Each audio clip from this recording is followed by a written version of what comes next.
to lead the Skol chant and sound the Yaller horn, please welcome the 31st Adjutant General of the Minnesota National Guard, Major General John Jensen.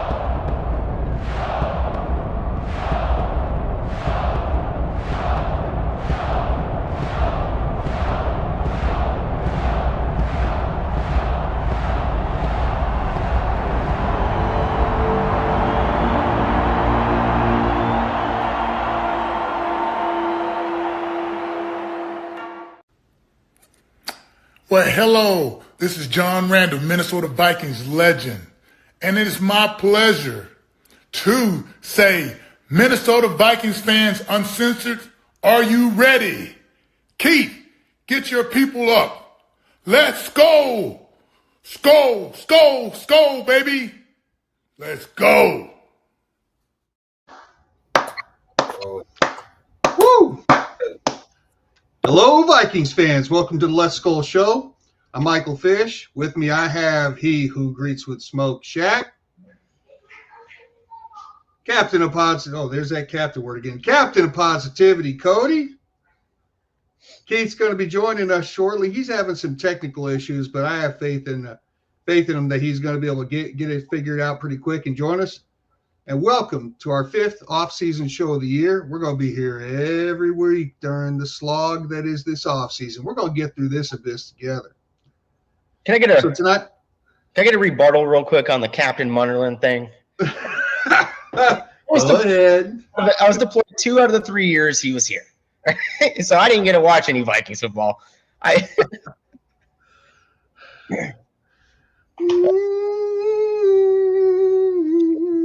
Can I get an aye, Cody? Aye. Hey, I try to tailor fit the game to your fandom. If I would have known that, I would have picked something different. No, it was a good question. I should have known. I know who he is. I watched him play a year, but yeah. So, moving on. We will have another edition of You Got Stumped this week. We're going to have a quick Super Bowl recap. Hey, KOC won that Coach of the Year. Jared Allen's headed to the Hall of Fame. And we're going to take a look at the offseason schedule, check out our interior offensive line free agent options, and make some offseason hot take predictions. So, guys, let's just kind of take a helicopter view real quick. What are your final thoughts on the 2024 NFL season as a whole? Lead us off, Shaq. As a whole, I have to say it was better than expected, but ultimately ended how the Vikings always end. Better than expectations because, we was hoping for maybe 6, 7 wins, 8 wins. See how the team looks. Hopefully see our rookie quarterback, how he develops along the season. All that went out the window preseason week 1. And it was like, well, we're just going to watch the game and see what happens. And boy, did they give us a great surprise. Yeah, they did. It was a fun ride. I don't know, man, it felt more legit than 2 years ago. Was it, Cody? Yeah, I think it was pretty legit. The 2024 season showed me that the NFC is the toughest and best conference in all of football. Like I said it earlier before the playoffs started, I said there's 3 teams in the AFC, and that is it, that are any good. But every single team in that playoffs this year could have beaten the Chiefs in that Super Bowl, and I think they could beat anybody, right? So for us as Vikings fans looking forward to the future after 2024, I think the hill is pretty steep right now for us to climb because even the teams that didn't make it, they were sitting in the 8th and the 9th hole, trying to get in the playoffs. Even those teams were good. right? Teams had down years like the Cowboys. Dallas is still there. They're going to be good. All right. I'm going to say that. They're going to fix some things this offseason, like what we're trying to do, us fixing things this offseason. The NFC North was just loaded with talent. You had 3 teams in the playoffs this year. The Bears, if it wasn't for that Tyreek Stevenson mishap, Hail Mary pass, right? Maybe you could see that team not lose momentum or fall off a cliff. I just think the 2024 season showed us that the NFC is going to be a tough battle next year. And I think any NFC team can beat any AFC team 9 out of 10 times out of the year. So before we get into our actual recap, do you guys think that there was another one of the top AFC teams that maybe it could have been different? Or do you think it just would have been a foregone conclusion that no matter who was standing in front of the Eagles, they were going to get just steamrolled? Well, whoever was standing in front of the Eagles were getting steamrolled. I mean, that team, what they did with Barkley, that was the piece, and how they drafted. That defense is number 1 all year long. I mean, Cooper DeJean, who would have thought, right? Go Hawks! But you add Barkley into that offense that has a mobile quarterback, a physical wide receiver, and AJ Brown, and a guy that can take the top off in Devonta Smith, and he can route run, and that great offensive line they had. Like, that team is loaded, and it's going to be a tough battle for every NFC team to go up against them. Yeah. So, Shaq, real quick before Keith takes us back over, welcome back, Captain. You think maybe even like Lamar or Josh Allen could have done something? Nah, because looking at how the Eagles were playing in the playoffs, yeah, it wasn't always pretty. Shaq, you're muted. I am. I can hear him. No, he's not. I can hear him. Or is it me? It's you. We can hear you perfect, Keith. You sound I'm having a great, bad time. I was saying, but basically, even though it wasn't always pretty for the Eagles throughout the season, the Eagles slowly became the best team in the NFL this season. Yeah, they lost to Kirk Cousins and the Falcons, but if you watch the Eagles play some games, I think there was one team the Eagles blew out that everybody thought was a legit playoff team. And, like, I'll say, like Cody brought up, that defensive line, they built that through the draft. They literally built that whole defense through the draft, mostly from Georgia players. Even, they got our boy Lewis Seen, who got a ring. So I think it was, mostly them building that defense and then securing 2 number 1 receivers. A lot of people might not agree with me, but I say Jalen Hurts got 2 number 1 receivers and an offensive line that will block their ass off. And then you add mobility behind that, you got a recipe for disaster. Keith, are you good to go? I don't know, but I want to know why Lucy's complaining right now about being ignored. You didn't say hi to us. You said, I miss David, and you said, I love it. You never said Skol. You didn't say hi to any of us. You didn't address us. You just said, I miss David. And now you're crying that you're being ignored when you're not being ignored. I'm having technical difficulties over here, okay? It's raining outside. It doesn't rain here in California. It's fucking up my internet. I don't need you complaining. You're supposed to be my friend. Hi, Lucy. Skol, everybody. Sorry, I was actually in a completely different screen while I was trying to get the show kicked off. But yeah, Eagles are Super Bowl champs, right, Keith? Yeah, unfortunately they are. I feel like I was in the minority of wanting to achieve Super Bowl victory, and I told you guys why. And David hit it on the head a couple of weeks ago, saying it's about the fans. I don't like dealing with Eagle fans. I don't know any Chiefs fans, so if they win, it's into obscurity. It doesn't bother me. So, yeah, I was pretty bummed with the outcome, and I was also bummed because this was a game where I actually wasn't cooking the whole time or preoccupied during the game. I was actually able to watch the game, and it was a shitty-ass game. Mm-hmm. It was terrible. Like, no one wants to see a blowout in the Super Bowl unless it was our team playing or your own team playing. So, God, it was a letdown season. It was it reminded me of, remember when back in the late 80s, early 90s when San Fran played San Diego and just destroyed them. And it was like, this isn't even a game. Yeah. I mean, even when the Eagles lost. George is here. Even when the Eagles lost Hurts for a couple of games, they lost 36-33 to the Commanders, a playoff team, barely lost. and they smoked the Cowboys 41-7, and that's without the best player like at that position or on the field for them as a quarterback, right? So like the Eagles, they were just overpowered this year, and it showed. I don't think any AFC team you could stick any of them in there would beat them. I mean, they beat the Ravens 24-19 this year. So did you guys enjoy the Chiefs getting beat down though? I mean, I know it was a blowout. Like as you're watching, you enjoyed it, Shaq? Oh, I loved it. I remember we did our predictions. I was like, damn, I'm really the only one who chose the Eagles. Because I didn't even believe the Eagles was actually going to beat the Chiefs. I thought they was going to get the Chiefs to three-peat. But then after the first quarter, I'm like, the Chiefs playing like how they should have played the whole season without the refs' help. Amen. Yo, I actually agree with that. I felt like the Chiefs were kind of overrated. Like I didn't feel like they were a 14-win team or whatever they were. It's like if you go back, there's like 9 games where something happened at the very end, like that gave them the game, and it wasn't always a rest. Sometimes it was, and this game you can't say it was a rest. Like to me, this game almost felt like okay, they're on to us. We got to flip the script on this game because the Eagles were getting all the calls. Maybe not even flip the script. I just feel like this was what the Chiefs look like without a bias when they go against a really good team. yeah, I feel like there just was no bias because there was a call. What was it? Offensive pass interference or something?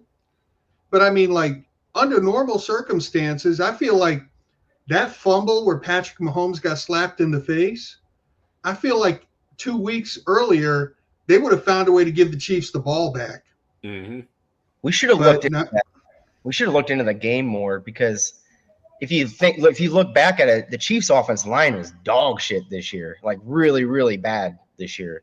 I think Juwan Taylor gave up the most pressures for a team in the playoffs through the span this year, and how they still make the Super Bowl, I don't know. And we're out here thinking, hey, there's a player on the Chiefs team that we kind of really want. Do we really want that guy after seeing that debacle on his 54.4 PFF score? You know, like I do, but we'll definitely talk about that a little bit later. But yes. I don't know, man. I mean, Philadelphia, their defensive line is dominant. I'll take anybody off of Philly's defensive line before I would take any of the offensive linemen from the Chiefs. That's for sure. We could have had Jordan Travis a couple of years ago. Jordan Davis. Or Davis, yeah. Trey Smith got ate up there, Scully. I'm sorry, buddy. He did okay, but he was going against Jalen Carter and then Josh Sweat.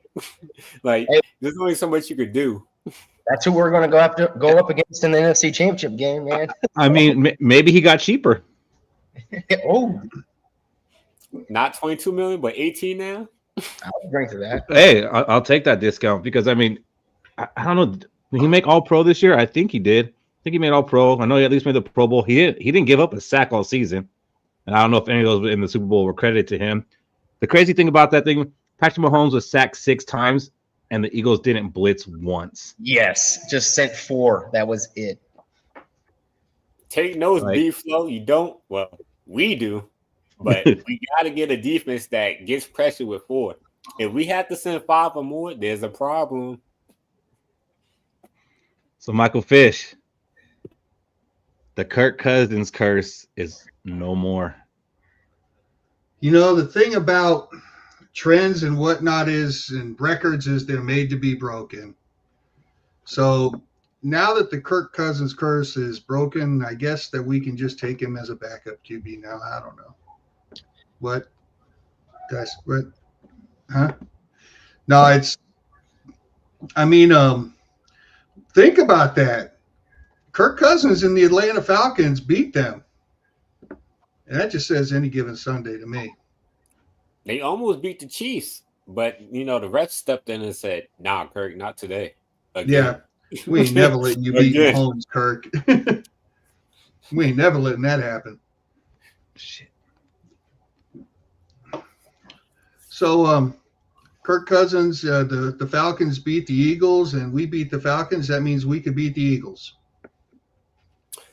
I wouldn't mind playing the Eagles this year because, we almost beat them last year until they figured out we can't stop the run.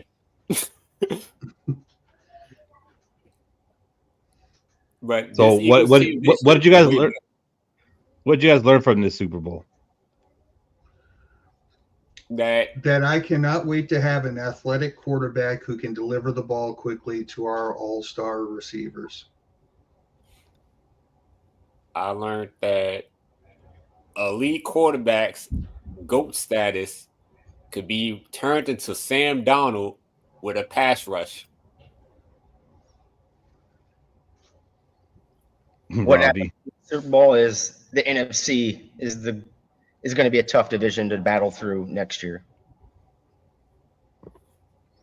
The conference has flipped in 1 year because last year they were talking about the AFC like this, where it was so many tough teams. It was going to be a meat grinder to get through the playoffs, and they just flipped. Bam. You've got, 3 really good teams in the AFC now, and you've got like 6 really good teams in the NFC. So Yeah. But I just think these teams they already have their talent for a few years, like 2 to 3 more years. So That's the thing. So the AFC, the only credit they've really given them is when you think of the best quarterbacks in the NFL, most of them are in the AFC. That's why they feel like the AFC is the better conference. But when it boils down to NFC teams versus AFC teams, I believe more times than not, don't quote me on it, but I feel like the NFC teams usually win. It's just the elite AFC teams always come out on top. Ravens and Chiefs and then Buffalo. But the rest of the AFC it's not really that competitive. Sarah, are you eating squirrels again? And are they nutty? What? Aaron Rodgers will win the Super Bowl next year. Come on. Did you watch I think that he play needs this to year? win us the Super Bowl. yeah, Bingo. honestly, No. I don't care who's the quarterback at that under center. If we won a Super Bowl, I can give a shit if it's fucking Sam Darnold, Case Keenum, or even Brett Favre coming out of retirement. I really don't care as long as it's a Super Bowl. Wait, why is Case Keenum got to be in there? Even if it's Case Keenum, like we like Case Keenum here, all right? It's not even Case Keenum. See, 4 hours. Let's go. Give me John David Booty back, and he's our quarterback under center, and we win it. I'm fine. JJ McCarthy, yes. Sam Darnold, yes. Just win a Super Bowl. John David.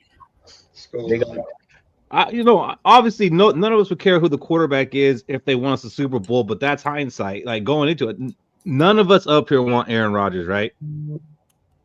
I don't want him, but I can feel it coming in the air tonight. I mean, I don't see it at all. I Cody, mean, you have to explain yourself. Like, this isn't Brett Favre, bro. Like Brett Favre, like he was cool and stuff, but he didn't have like he did have an Brett ego, but he didn't have Favre- the ego that Aaron Rodgers has. the It wasn't the difference cancer between that Aaron Brett Favre Rodgers and did. Aaron Rodgers wouldn't make that type of throw Brett Favre did in 2009. We won't even get to that point to have that throw to make. Brett Favre brought the locker room together. He was a locker room guy, slapping dudes on the ass, pants on the ground. Like he was a good team locker guy. Aaron Rodgers is not that guy. Yeah, he's got I it. don't give a fuck what type of guy he is, as long as we win the games. How many Super Bowls and MVPs has Aaron Rodgers got compared to Brett Favre? I don't care. One? Just win the Super Bowl. Just win the Super Bowl. That's it. You guys are already turning on. You guys are already changing. Well, I can't think of what I'm saying. You guys are pissing me off. But you guys are already like turning on JJ McCarthy. Like, why is this even a We discussion? had JJ for 5 years. 5 years. Yeah. Honestly, because we So can look at this. let's work this rookie scale contract so we can pay another quarterback. When we complained about doing that with Kirk Cousins, like this is like supposed to be what we did. We played the cheap quarterback. We're not playing with a cheap quarterback to pay another quarterback. If JJ McCarthy wins the Super Bowl, fine. I'm happy too. Of course, that's hindsight.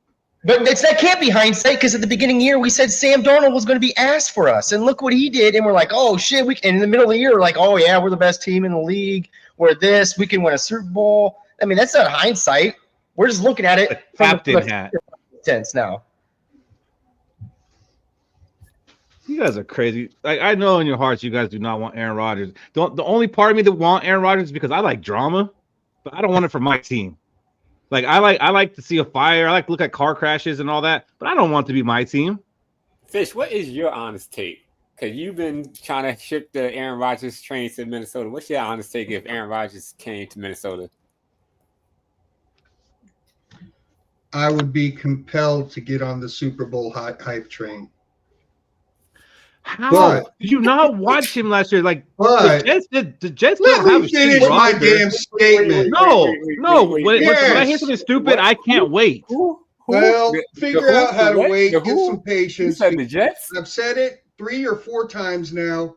I don't want it. I want my quarterback. I want my quarterback of the future. I want him now. But I've seen this damn movie before. I don't want Aaron Rodgers. But if we got him, what am I going to say? Well, that sucks. We got Rodgers. I mean, Yeah, because he's like 45-year-old Rodgers. He's not like MVP Aaron Rodgers. Like, it's a different Aaron Rodgers. Like, yeah, of course you're gonna say that. all right. So if we get Aaron Rodgers, Keith, are you going to jump on the barge and be a 7-win team guy like I was like this year? No, we're too good for 7 wins with anybody. No. But I'm not saying we're a Super Bowl contender. That's for sure. No. I mean, No. I don't want Rodgers. I don't want him either. Like, He's past his prime and all that shit. But if we do end up signing him, Look, you know what I hate the most about this is just like week 1 of the offseason, and this is not the last time we're gonna fucking talk about this. I know. look, I would I- bring Kirk Cousins back if it guaranteed us a Super Bowl. Yeah. That's my only conditions for Kirk Cousins coming back. We have to win the Super Bowl. There's not a dead entity I wouldn't bring back to win a Super Bowl. Of course, you'll bring back Kirk Cousins. I'd bring back Laquan Treadwell if you told me he's going to catch the game-winning touchdown in the Super Bowl. Fuck it. And I heard he's cheap too. JJ McCarthy is my number one. These are silly comments. Of course, I would bring back a bad player if it means we're going to win the Super Bowl. There's nothing to lose there. I got 3 quarterbacks that I want under center for this team next year, and the best one in all things is JJ McCarthy at number 1. I want him in there. I want to see him play. Right? I don't care about regression. If we go downhill a couple games, we don't even Can I play. get the other 2? But there's that, and Aaron Rodgers is my 3rd quarterback that I would want here if JJ McCarthy isn't ready. The 2nd quarterback I would want here is Matthew Stafford. No way. He might be coming with Cooper Kupp. And you put that same quarterback with that head coach that we had that was the offensive coordinator for those Rams in their Super Bowl run, I would take it. That's if JJ McCarthy is not ready, though. If the coaching staff thinks he is not ready, you cannot waste what we had in 14 wins the year prior and fucking go out and get 6 wins the next year. You can't do that. Yeah. So, Shaq, to fully answer your question, this is what I want. I want JJ McCarthy to be QB1, and I want Nick to be back as our backup, and that's it. I don't want to rock the boat. I don't want nothing. I just feel like it's coming, man. It's like I'm looking over my shoulder thinking, oh my God, are we about to sign him? All right. We're going off the rails a little bit, but I like where we're going, so we're just going to go ahead and roll with it. But so, Cody, what are you comparing the expectations to the season to? Are you comparing it to a 14-win team or the team that we thought we were supposed to be last year going into the season? So after what are the expectations? After 14 wins, I expect another playoff berth. I expect that. That should be the standard bar right there. Even if that's a 9-8 season? Even if it's 9-8 season, it gets us in the playoffs. Okay, that's fair. Playoffs is the low. It's the playoffs should be the floor for us, right? I know we're turning over quarterbacks, so I know it might not be reachable because of the new quarterback. But I just saw what Jaden Daniels did, right? I saw what these other young quarterbacks did this year. What scares me with JJ McCarthy is every year, all right, there comes out this, or not every year, but when a good quarterback class comes out, they're all good besides one quarterback, right? We watched Bo Nix play. He's good. We watched Drake May play. He's coming along. He's probably going to be pretty good for the Patriots, even though he played on a shitty team. We watched Caleb Williams play. He's got the talent. All right, so right now the bust is up between Caleb Williams and JJ McCarthy, in my opinion. JJ McCarthy we didn't get to see play, but again, every year when a good quarterback class comes out, there's always one bust quarterback out of that group.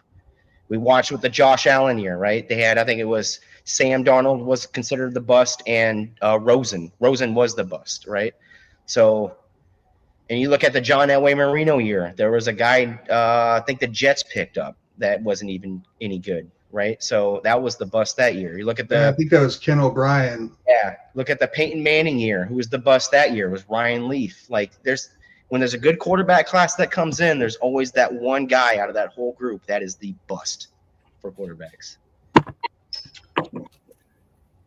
It's going to be Spencer Ratliff, Cody. That's what it's going to be. How about a fish? How about a fish? Question on the screen, fish. Okay, my top 3 quarterback scenarios. 1, J.J. McCarthy with my man Nick backing him up. If we had to wait to have somebody else start the season, I think my second scenario would be Jimmy Garoppolo. And then my third scenario would be to bring in Matt Stafford. And Matt Stafford's coming in to start the whole season. Mm-hmm. But, I mean, first and foremost, I want J.J. McCarthy. But if we needed somebody to come in and just kind of hold the water because J.J.'s not quite there yet to be able to start week 1, I'd say bring Jimmy G. Interesting. Boyd, are you trying to tell me Nick Mullins is not a serviceable backup quarterback, dude? You need to revoke your card. Fish, I'm surprised you didn't go with Justin Fields. I think Justin into the starter. I think it would be fun and interesting, but I think it would just sort of be a little bit better than Josh Dobbs, but not a lot of bit better than Josh Dobbs. I think Fields is going to be What about you, Shaq? What's your 3 scenario? I say my favorite scenario would be J.J. McCarthy starting and Teddy Bridgewater being his backup. I said this on a previous live because that brings back 2 of our last franchise quarterbacks that we drafted, and for them to bounce off ideas and, build on what it means to be a new age quarterback with KOC type offense. And they both could lean on each other, like learning from, even though Teddy wasn't always at the highest level, he's been in the NFL long enough and he's been on the Detroit Lions. And then he also, he dealt with the devastating injury. So he could also give advice to J.J. McCarthy on how to deal with injury. Next scenario would be Sam Darnold coming back and J.J. McCarthy and him compete like they were supposed to do this year. And whoever wins becomes a starting quarterback. Because I don't think we've seen the best of Sam Darnold yet. And I feel like another year under the system, we probably can unlock a whole nother level of Sam Darnold for cheaper than what we would have to pay a elite quarterback to, go further in the playoffs. So those are my 2 scenarios. So obviously, like everybody else, J.J. McCarthy's number 1. Number 2, believe it or not, is going to be Danny Dimes because I think he could be a better Sam Darnold. And I don't, and I'm only going. Sorry, Shaq. Sorry to disappoint you. I think he could be a better Sam Darnold with a little bit of KOC in him. So I'm gonna go J.J. McCarthy, Sam Darnold, and then my third one, taking Kirk Cousins for $2 million. Have you actually watched Daniel Jones play? Mm-hmm. Yeah, I've been watching play for the sorry ass Giants. Yeah, he played with Odell Beckham. He got to play with Saquon Barkley. Yeah, and I got to pay $40 million. So, like, when you play with talent around him, like, he showed something. We got a lot more talent than those Giants teams ever had. We got better coaching than those Giants teams had. It's kind of like, Sam Darnold played with crappy teams, and all of a sudden he comes over here and he looks like a $40 million quarterback that someone's going to end up wasting their money on. He never had an Odell Beckham or a Saquon Barkley. What's the best case scenario for a Super Bowl? If all our chips are going in, Saquon wasn't even Saquon in New York. Yes, he Saquon was was not. He wasn't this Saquon. When did he have 2,000 in New York? When did he have 2,000 in New York? No quarterback. It was like stop Saquon. If push comes to shove, right? We have $58 million in cap space. We're going to use all that money, right? Who is the best quarterback that will get us to the Super Bowl with all this cap space that we have in the back? to fill this team up? Is it JJ McCarthy, first year actually feel cleats on the turf, or is it going to be a guy like Matthew Stafford or a guy like Aaron Rodgers? It'll probably be Nick Mullins. How much will we have to pay him to start? Nick Mullins is a $2 million a year QB, baby. How much is JJ getting paid? Probably more than that. If Nick Mullins wins the Super Bowl, he'll be the cheapest fucking quarterback to ever win a Super Bowl since 1960, right? Or whatever then the Super Bowl became. Probably Jeff Hostetler.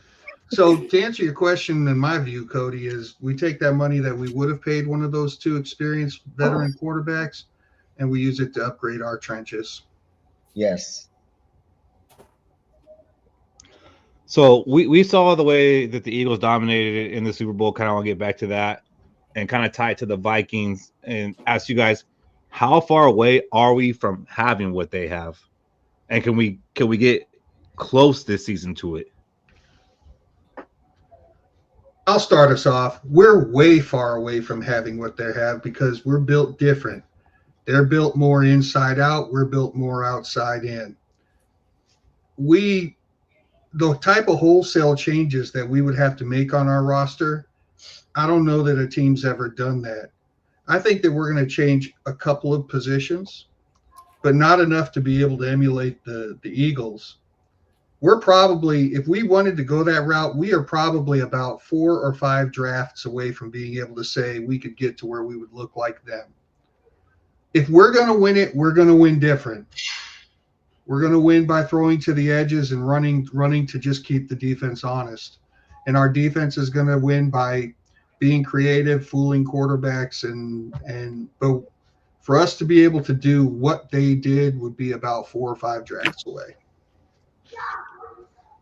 See, I don't know. You guys agree with what he's saying before I go? Because I don't. I agree with you. I agree with him just because of the past drafts that we've had with Kwesi, right? and this is like a big talking point. It's always that 2022 draft. Like none of the players out of that draft class came out, right? None of them are, half of them or 3/4 of them not even on this team anymore. And what the Eagles did when Sirianni and Howie Roseman came in, they hit the ground running. Drafted already. That first draft was magnificent, right? And that's what set the foundation for that team to be so good as they are right now. Kwesi came in and hit a dud. It's hard to come back in your first draft. A lot of journalists, they say it's hard to come back off your first draft if you're being a dud. So everything hinges right now, believe it or not, is on JJ McCarthy.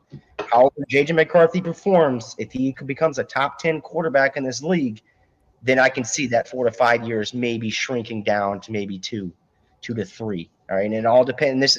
This next year is probably the biggest year of JJ McCarthy's career, in my opinion. It's the biggest year in Kwesi's contract. Because if JJ McCarthy doesn't perform next year, i.e. get us to the playoffs, Kwesi's gone. That's why he hasn't even signed an extension yet. So I'll say, before you answer, Keith, I'll say this. I feel like we're honestly only 3 drafts away from being the Eagles. Only because what the Eagles really did was they doubled up on their positions of need. When they needed defensive tackles, they went out and went heavy at getting defensive tackles. It was like, let's get the best defensive tackles possible and show up this D-line. They went to go get Jordan Davis, and they got Jalen Carter, who fell to them.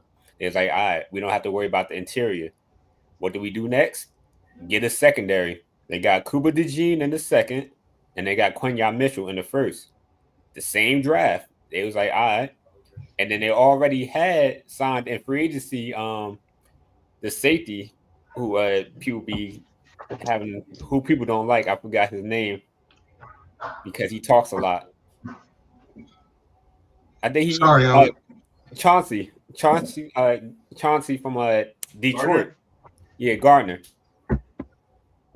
So they had him playing in that system before. So it took them time, but they chose a position of weakness for each year and went heavy at that, making sure it's not a weakness no more. And they gave it time to develop. And that's what we got to do. Like, we got to see, we know our weaknesses: guards, D line, and then our corners. What do we attack? We got to attack one position heavy and then wait till next draft and attack it heavy. The benefit we have this year is we got cap space. So we just got to figure out what would be best to sign in free agency: guards, corners, or a D line. My thing is they set a foundation that very first year, right? Those guys, even if they lose all those guys from that very first year, they drafted well again the next year. And they keep setting up these foundations to where they're always going to be good, right? They haven't had a bad draft. And it all stemmed from that very first draft. Howie Roseman came in and set that team up for success for the long period. We didn't have that with Kwesi. We hit Dudland, and it's showing it's hard to dig yourself out of that rut, right? That hole. Otherwise, you're just going to be a pop-up Super Bowl contending team every 3 years, every 2 years. That's it. You're not going to have long sustaining success like Howie Roseman built over there. So you guys are talking draft. Why does it have to be the draft to get there? Are we in a rebuild? I don't think we are. I think we got a team. Do we got two, Pro Bowl tackles on the offensive line?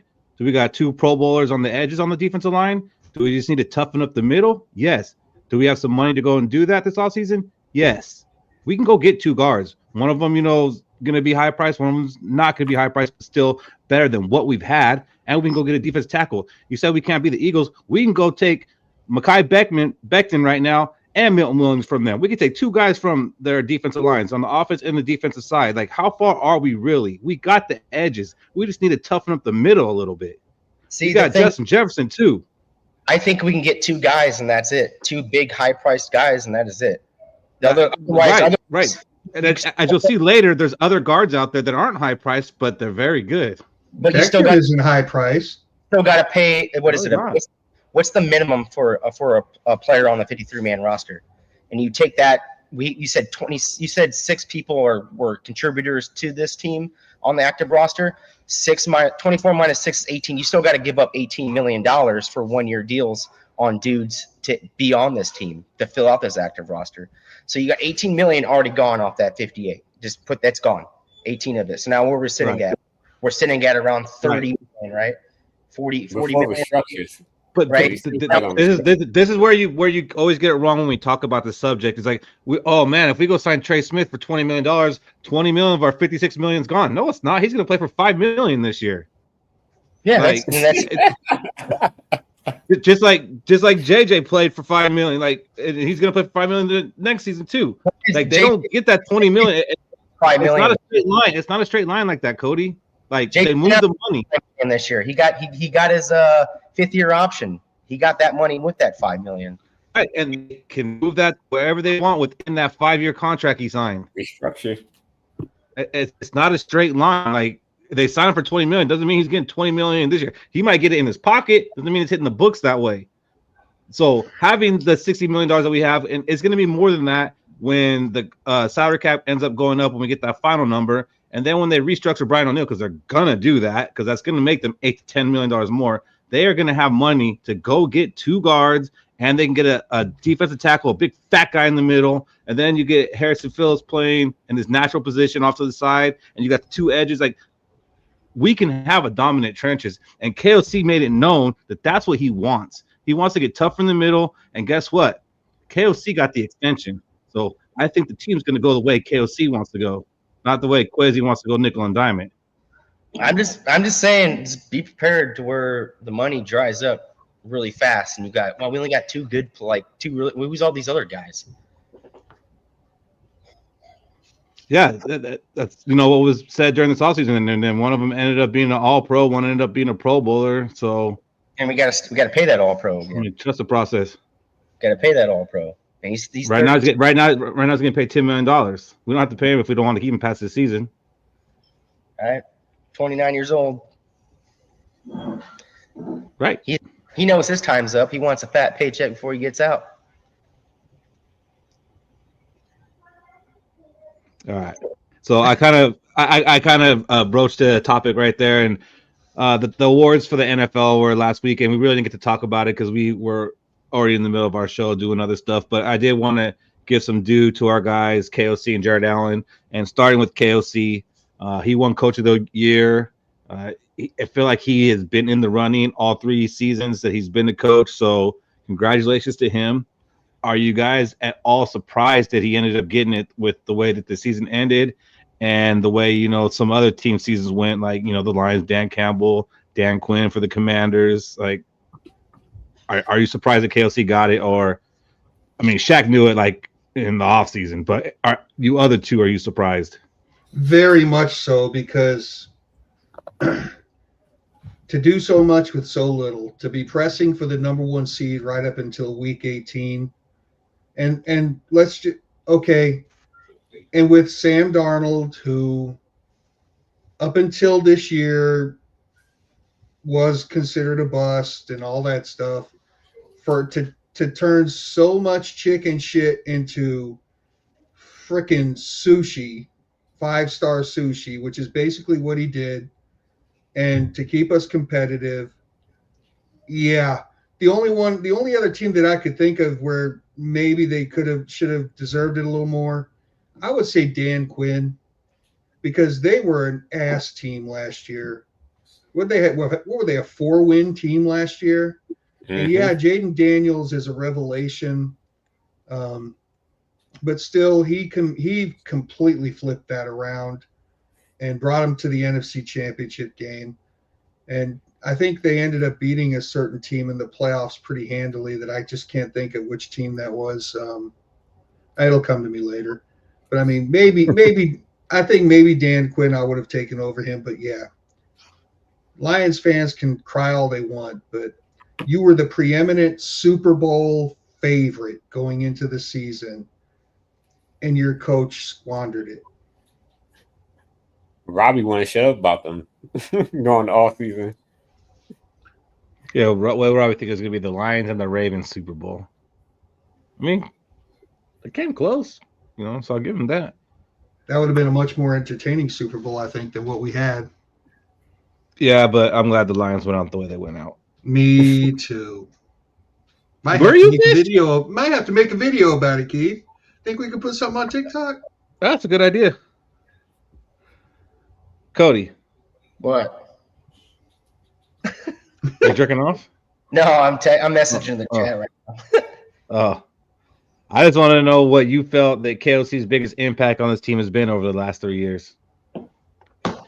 How we can take the quarterback position, right, and make it into something that's good for us. Like, we haven't seen a good quarterback for us, like, without that kind of coach since, like, Brett Favre and Brad Childress were together, right? Like, I mean, Brad Childress is a terrible coach, still won 2 North titles, even without Brett.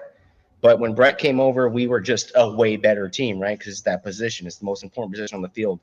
To what he can take as a quarterback, hey, I got this Prius, right? I'm gonna turn this Prius into like a 6-second car, and that's what he does with every single quarterback. Even Kirk Cousins. Look at Kirk Cousins in Atlanta. Ass. Kirk Cousins sucked this year, right? Kirk Cousins sucks. He's not a good quarterback, right? We just seen that, right? But if you put Kirk Cousins back with KOC, I bet he turns into a kind of a decent to good quarterback again. Right. And what he did from Sam Darnold, what he's done with Josh Dobbs, what he's done with Mullins, even Jaron Hall for a half or whatever he played with. Right. Just what he does with quarterbacks and how he can change the most important position on the field. Right. Says everything of him winning that Coach of the Year. With Kevin O'Connell as our head coach. All right. The quarterback position for us will be a bright spot every single year. And to my opinion, it doesn't really matter who you have at quarterback. Right, he can turn a fucking turd into a polished diamond. So seeing a lot of culture in the chat, and some people are not impressed with the culture change. They just want to see playoff wins. Hey, I tell you what, early Zimmer was a hell of a culture too, y'all. He was. Pre-eye patch Zimmer was a hell of a culture in Minnesota. I'll tell you what, Zimmer was my favorite coach. until we got KOC. I think Zimmer was everyone's favorite coach till we got the trash bag Kirk Cousins on the field. I think that's what turned the fan base on Mike Zimmer, because you had 50% of the fan base going against Kirk Cousins, 50% fan base going for Kirk Cousins, right? And then He never wanted Kirk. And he never wanted Kirk. I think that fan base turned on Mike Zimmer because of Kirk Cousins. He also had his faults, you know. He had bad clock management and like always having to constantly get a new offensive coach, and that played. It probably wasn't even his fault, but it played into, you know, the team, because we constantly having to learn a new offensive scheme. So it's like dealing with Zimmer and that stuff. But yeah, I agree. We didn't want Kirk Cousins. I'm including Zimmer in that, and it was like that disconnect. Like, as a GM, why would you, if your coach doesn't want a quarterback or a player, why would you grab that player? And that's crazy. We had to hire new offensive coordinators just to make Kirk Cousins good. Like, oh, he sucked this year. We need a new offensive coordinator, make him better. You know, like you shouldn't have to do that. You know, like if Kirk Cousins was a good, solid quarterback, it doesn't matter who the offensive coordinator was. Sorry, Kirk stands. Kirk Cousins ass. He sucks. He did have 500 yards. We gotta give him that. He did have 500-yard game this year. You know what's funny, Shaq? I wanted to bring that up and say that he did have the 500-yard game. The game where we were live. We're like, oh, Kirk just threw an interception to lose the game. Yeah. And then he came back and won. Did he have Jameis Winston like numbers almost? Like he led the league in picks, right? And he didn't even play the full season. It was something like that. Yeah. I know he got benched before they could really mess up his stats. For him to even try to make it better. So are you guys surprised that KOC is kind of getting all the credit here? Like, he got coach of the year, he got the extension. Kwesi's still sitting there without an extension. Are you guys surprised about that? No. I mean, a lot of people consider them a package deal. I mean, the roster isn't the greatest. I mean, so it's what you do with it. I mean, if you took, say, let's just say you drop Mike Zimmer in as the coach of this team this past year, do you think we'd do anything near what we did? No, I mean, I think the deservedly Zimmer and B-Flow together? I don't know, baby. I don't know. That defense might have been I don't think we'd throw a single pass for 3 straight quarters. Yeah, single pass. Well, you look at KOC's record, right? And we were talking about playoff wins. He doesn't have a playoff win. Well, because the talent level goes through the ceiling when you make the playoffs. Talent is George, we're going to do that in a little bit. What's up? Keep going. The talent level in the playoffs is way better than what you played through the regular season. I mean, so everybody's like, well, KOC doesn't have a playoff win. Well, because he doesn't have the talent on the team to get that playoff win, right, at certain positions. If you drafted well that very first year, yeah, maybe we could have had that talent around on the field and we're competing. We have just enough talent to get us to the playoffs and a great head coach to get us to the playoffs with the talent we have. Now he gets in, and, I mean, you're going up against a Rams team that smoked us by 10 points, and now you got to go try to play them again, and they come out and they just put the curb stomp us to the floor. Because their talent, the way they've handled their rosters is way better than how we handled ours. Do you agree with that, Shaq, that, you know, if we have a good free agency, that Kwesi will get his extension before the season, or do you think they just need to see everything? Like, it might go until the end of the season. I feel like his contract is probably already set up to match JJ McCarthy and KOC's contract, but they want to see his plan for this offseason. So it's basically like, here's your contract, but we're not giving it to you right now. We just want to see how you're going to build this team. And KOC is going to be there because they need an idea of how long it's going to take to get to the Super Bowl. I'm hoping the Wilps is thinking like, yeah, it's fun, you know, winning these games. You exceed the expectations, but we need a deadline. We need a deadline on the Super Bowl. And we can't give you this contract without, some reassurance of what you plan on doing to get there. Because the Eagles been there twice in the last decade. Matter of fact, they've been there 3 times in the last decade and won it twice. I'm surprised that he hasn't been extended because I thought that kind of package deal. The drafts have sucked, so I don't know if that's an indication that Kwesi really is leading up. The decision on there. Like people can give input, but Kwesi's making the final calls because the only reason I can see them not extending him is the drafts. Like the free agency every year has been pretty good for what little cap space they've had, and the decisions to get rid of aging players and cutting bait. They've all been pretty good decisions. So I feel like, aside from the drafts, all the decisions have been good decisions for this team. And it is getting to that awkward point, isn't it? Like, I mean, if you don't extend them, what does next year look like? Mm-hmm. Are we going to hunt for a new GM and keep our coach? And, I mean, how does that work?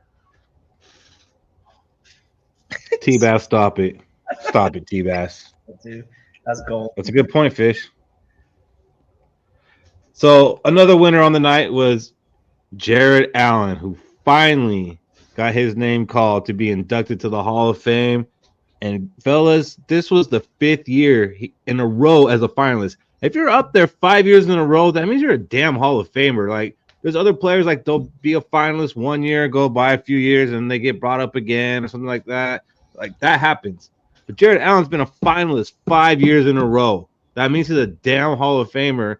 And like when the guy goes and knocks on the door, and the people they always cry and they're all excited and they're so happy. He's like, about time. Like,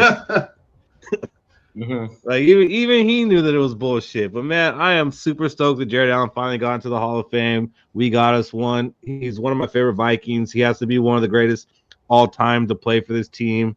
You guys have a favorite Jared Allen moment as a Viking? Yes. Oh, without a doubt. When that Tampa Bay game that you see the video clip of where he got into it with that tackle, and then the announcers were like, just put the cameras right on them. And then he pulled that sack off with his bloody nose and helmet off and all that stuff. And that's my favorite Jared Allen moment because like it felt like a heavyweight fight. It felt like they were just getting ready to go. Everybody was like, don't even watch the rest of the play. Just put it on them. And it lived up to it. Man, it was great. Donald Penn, that's his name. Mm-hmm. The tackle. Because I think there was one time he got a face mask on Jared Allen. And Jared Allen had got mad. So he's like, all right, watch this. Next play, they showed it. Jared Allen hit him with a move and sacked the quarterback. And then he did the little calf thing.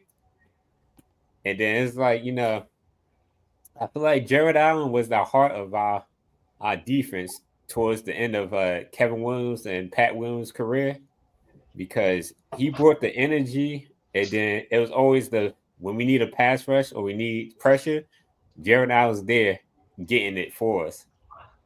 And it's like we could never find another elite pass rusher to go with him. It was always okay or good, or they benefit off of Jared Allen. And then once we got Everson Griffin, it was kind of towards the end of Jared Allen's career. So it's like he couldn't really do much at that point. But Jared Allen, he's definitely golden in Vikings history. Yeah, absolutely.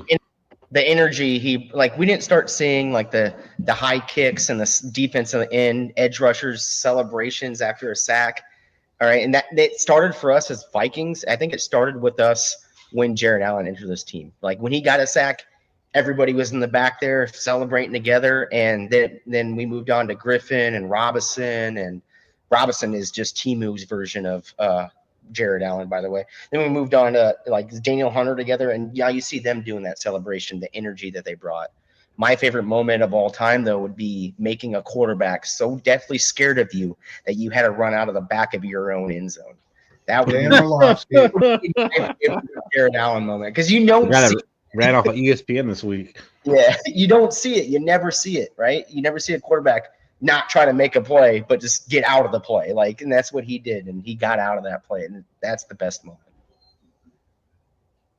Mine was the game a lot of people think about Brett Favre in 2009, his first game against the Packers, him against Aaron Rodgers, and that is the highlight of the game. And that, man, that's probably one of my top 5 favorite Viking games, especially for the regular season. And like we just dominated them. Like the score got a little bit close to the end, but it really wasn't that close because of Brett Favre and Jared Allen. Jared Allen sacked Aaron Rodgers, I think 5 times, or maybe they gave him 4.5. And one of them was a safety, and that was like Aaron Rodgers was scared out of his mind as he was getting sacked in the end zone by Jared Allen. Like, I don't know if I've ever seen Aaron Rodgers get sacked that many times in a game, and it was just exciting to see. You got all the calf ropes, and at the time, my daughter, who's like 24 right now, I don't know how old she was in 2009, like 8. She would be there doing the damn calf rope thing too. So that's actually a memory for me too, is just seeing her doing that and like getting all into it. Like she helped get my daughter into the Vikings, and she still is to this day. And he's a big part of that. But definitely, like, my favorite game of him was that 2009 game against the Packers when he had the 4.5 sacks against Aaron Rodgers. Mm-hmm. You know what the important part about her learning that calf rope is, Keith? Repetition is key. Mm-hmm. Do you guys see how do you guys think the Hall of Fame treats Minnesota way differently, like with all the snubs that we have from the Hall of Fame? Like, I just seen someone in the comments say Jim Marshall. Yeah, Jim Marshall's a crazy one because he's been a finalist. I don't know how many times, but I think it's in the double digits that he's been a finalist, and like he's still not in there. Jared Allen did have a pick 605, but not in that game. Yeah. I mean, if you look at our snubs, Chuck Foreman snub, Kevin Williams, that's the one that blows my mind. Why isn't Kevin Williams in the Hall of Fame? I mean, I'm pretty sure we're up there for Hall of Fame. It's not like they snubbing us. It's just how many Vikings are they going to put in the Hall of Fame, especially with no Super Bowl history. Unfortunately, I don't think Kevin Williams is going to get there. Like, I think he has the accolades to get there. I just don't think he will. I just don't think he was a big enough name outside of Vikings, to be honest. Yeah, I don't think he popped enough. But no, he was one of the best Vikings of my lifetime for sure. I just don't think he's going to get there. I just wonder if Jim Marshall's going to get there first or Adrian Peterson, because I don't even know if Adrian Peterson's retired yet. You haven't retired for 5 years. Yeah. I kind of like to be alive to see him get in the Hall. I'm not gonna lie, man. He may never get in the Hall of Fame. He's like 42, man. I could still do it. Guys. I've been working out this whole time. 2,000 yards. I think Harrison Smith has a better case than Kevin Williams. Oh yeah, Emiliano, come on now. AP is going to be first ballot. Yeah, he's first ballot. But the hurdle is retiring. He's refusing to do that. I just think it's not that position. It's just not a sexy position that you think of getting into the Hall of Fame. Like a true 5-tech nose tackle is not something you see in the Hall of Fame all the time, right? So and I think that's what has going against him. I mean, the accolades are there. The sacks are there. The tackles are there. Did Vince Wilfork make it?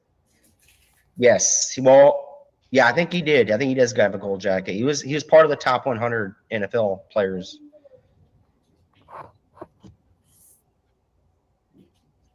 All right, guys. We're almost an hour in, so we got to do Let's Get You Got Stumped. Yeah. All right, so for those of you who are not familiar, we have a new segment called You Got Stumped, which is pre-recorded, but we like to put it here live before we put it on YouTube. Fish, why don't you tell them what this is about? It's a trivia game. I came up with it a few weeks ago where you're going to get several clues and several guesses to try to figure out what it is. I give you a topic. I keep it within your fandom. So if you tell me I've been a fan since the 98 season, I'm not asking you about the 85 Vikings. I'm going to keep it within your fandom. If you want to play this game with me, please. A couple of guys said they wanted to play last week, Nick and Tyler. If you want to, please look for me on Facebook. My profile picture is me in a Let's Skol shirt, Michael Fish, Fish, just like what swims in the water. Send me a message. We'll get it together. I'll put the studio together. We'll find a time. and we'll play the game. It's fun. It's tough. I've tried to make this game where my clues paint a picture, and then I give you at least one clue where it's like, by God, this should give it to you, where you should get it. And yeah, Robbie, it's a trap, baby. I want to get Robbie on Stumped. I want to get him on Stumped. Yeah, Robbie, me and you. You gotta get Robbie, So, and it's gotta be such an easy one, but he doesn't get it. Yeah, something Kirk Cousins-ish. So I think without further ado, I have the one and only Tommy Kiger on this installment of Stumped, and we had some fun with it. Tommy, you ain't going nowhere, buddy. All right. Stick around, Here we go. And guys, feel free to put your guesses in the comments. Don't start looking this stuff up, though. It's no fun if you have to look it up and get it. That's a cheap victory. All right, so keep guessing. I want to see who gets it first in the comments, but do not be looking it up, man. If you're a Viking fan, you should get this. All right, here we go. And we don't know the answer to this. We've got Tommy Kiger, Minnesota Vikings Fans Uncensored legend and certified UNC status. And what we're going to do today is we're going to do a season. So you got to guess what year this was. And I'm going to give you 8 clues, and you got 3 guesses. Let's see if I can stump UNC. Not happening. Let's do it. What season was this?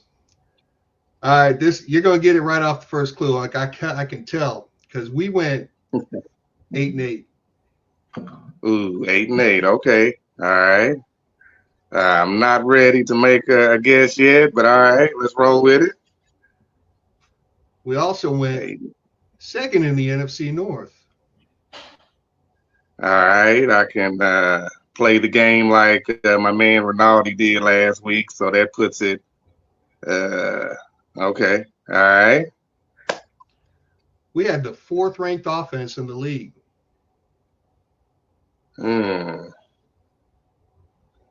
Okay. Still not ready. Next one's going to help you out a lot, I bet. Green Bay swept us in the regular season by the same score, 34-31 in both games. Well, that means it hadn't been too recent. Seemed like we've been splitting with them lately. Give me one more, and I'll be ready to make a guess. I'll shoot one out after this one, regardless. Okay. And then we beat Green Bay in the wild card, 31-17. Oh, okay. Let's do 2001. 2001. And that's one down. 2 more to go. 2 more to go. All right, come on. We got 3 more clues. All right, 3 more clues, 2 more guesses, right? Yep. After we beat Green Bay in the wild card, we lost to Philly 27-14 in the divisional. Man. Philly's gotten us several times in the playoffs. Wow.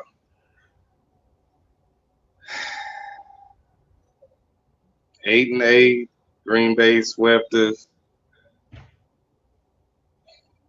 Then we beat Green Bay in the playoffs.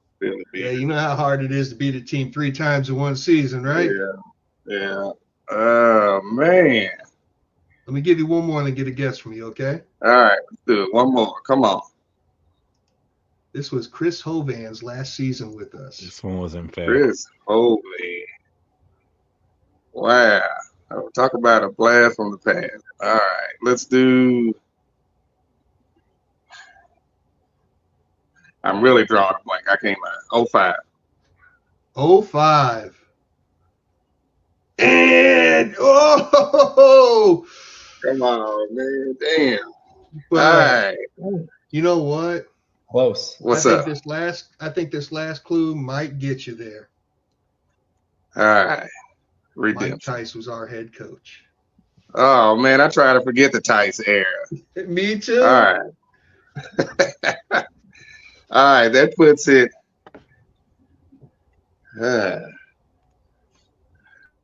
Well, that means I'm in the ballpark of 05. Mike Tice. 09. 2009. 2009. Is that your final answer? Yeah, I think I went backwards. But damn. Yeah.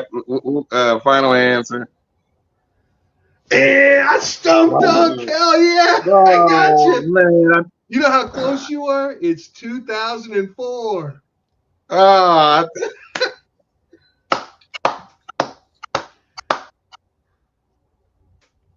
You got him.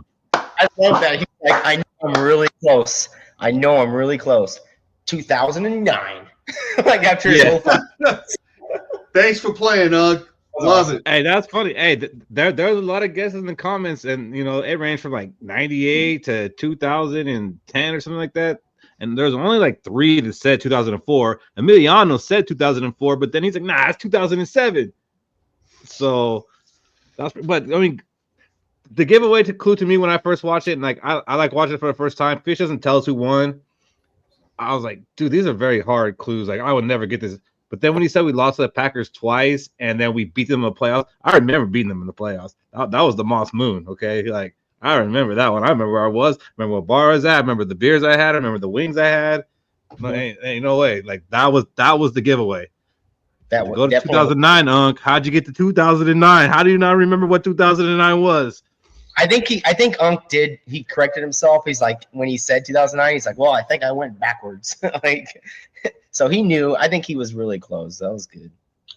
When he said 2005 for his second guess, I said, oh, he's got me. He's got me. And I thought he was at worst going to paint the corners like David did.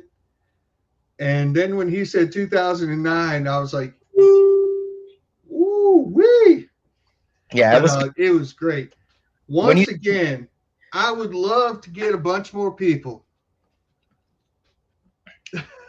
Green Bay win. The Green Bay win in the playoffs was it. Like that was the indicator light. And then you said Chris Hovan's last year. That's lights out. Well, I think I might be about the only Vikings fan in existence right now where Chris Hovan's relevant in his mind. And I don't even know why that is. I like Chris Hovan because like he had that one flash in the pan year, and then he turned into like then we ended up getting, I think it was Brock Lesnar after that for defensive tackle and just to sign him. And then like, oh, that's the next Chris Hovan. That's how I remember like Chris Hovan. But hey, please, if y'all want to play, really would love it. I want more people. I think this is a good, fun segment for us. I'm not trying to embarrass nobody. If it happens, I'm going to celebrate it, yes, but it's not with meanness in my heart.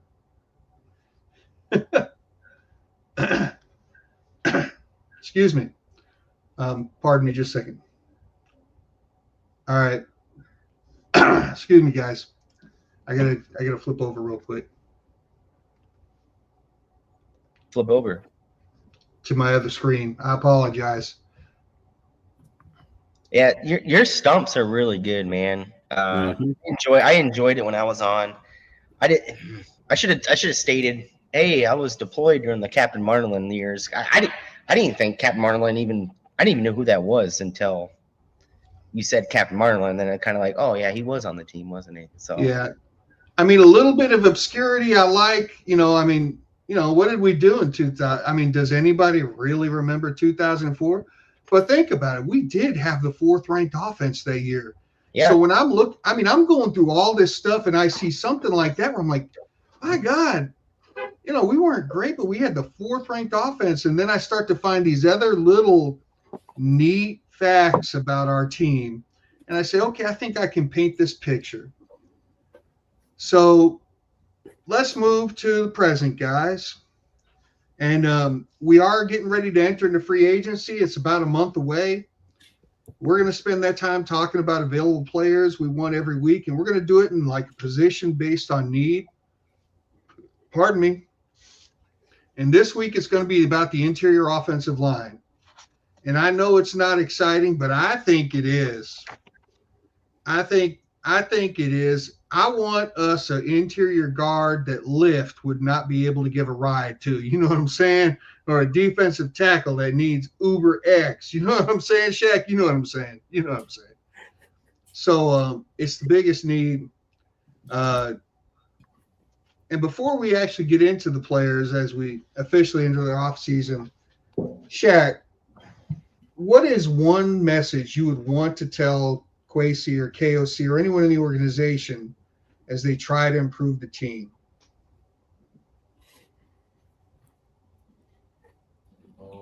Three words. Exclamation mark. Kwesi, fuck them picks. You only get this chance once. You saw the Giants GM. His kid was telling him, you're only going to have this opportunity once in a lifetime. Go ahead and get your dude. Yeah, we only got 3 picks. So the fuck what? If you see a guy who can help us win now, do whatever it takes. Because we don't know how long Justin Jefferson is going to be at this elite level. We don't know how long it's going to take J.J. McCarthy to become a good or elite quarterback. All right now is all hope. And right now, the last 2 years, I say shit, the last 4 years since we got the KOC Kwesi connection, the Vikings have been relatively a good, great team, but not an elite team. And this is our chance to take the step forward. This is our chance to take a step forward and become an elite team like the Eagles did, like I'll say the 49ers did, even though they had a down year. Constantly going to the playoffs and having a chance, we got to stop basically, stop trying to make the playoffs and start trying to make the Super Bowl. There's certain teams that be like, the playoffs is just the playoffs to them. They're trying to get better to compete in the playoffs. This is the season to, make sure we get to that level where we're talking, yeah, we could beat a couple teams in the playoffs and get to the Super Bowl. That's why I would tell Kwesi and KOC. What about you, Cody? What are you telling them before they head into this offseason and start making moves? Right. Before you make any moves, study your players, especially at the offensive line. Do not go after those guards that were surrounded by other talent on an offensive line, i.e. Mekhi Becton with the Eagles. He got moved away because he didn't have talent on an offensive line where he was drafted at. He came to a position where he has talent and he shined, right? Stay away from it. I would say, hey, go after those offensive lines to where they were the actual bright spot of that offensive line, i.e. guys like Tevin Jenkins or James Daniels. Like, go after those kind of guys that shine brighter than the trash that was around him. Don't go after the guys that were good because the rest of the offensive line shined. Be smart about this plug and play that we've been doing on the offensive line since Steve Hutchinson left, right? Be smart about it. Don't go in the same position to where you get Alex Boone, you sign him to a massive contract, and then he gets cut the next year. I ain't trying to see that. Make sure he's young. Go after guys that were the brightest spots of the offensive line for that team at that point, even though that offensive line was ass. And my 2 guys are Tevin Jenkins, James Daniels. Do whatever you can to get those 2 guys. McFish. All right, for the interior offensive line, this is what I'm going to say to Kwesi. Even if you have to overpay just a little bit, get Mekhi Becton for our right guard. Because overpaying for him just a little bit is still less than the top tier guys. He's big. He's good. Get him for our right guard. Use a 5th-round draft pick to draft somebody to be developmental to try to work on it. Fish. So with Mekhi Becton, I know the Eagles have a good offensive line coach because it showed that he developed. They had a 7th-round pick starting as a left tackle. We wish we could get a 7th-round pick to start for this offensive line. But my point is, do you believe that our offensive line could get Becton to even play at the same level he was at the Eagles or even better? Well, let me ask you this.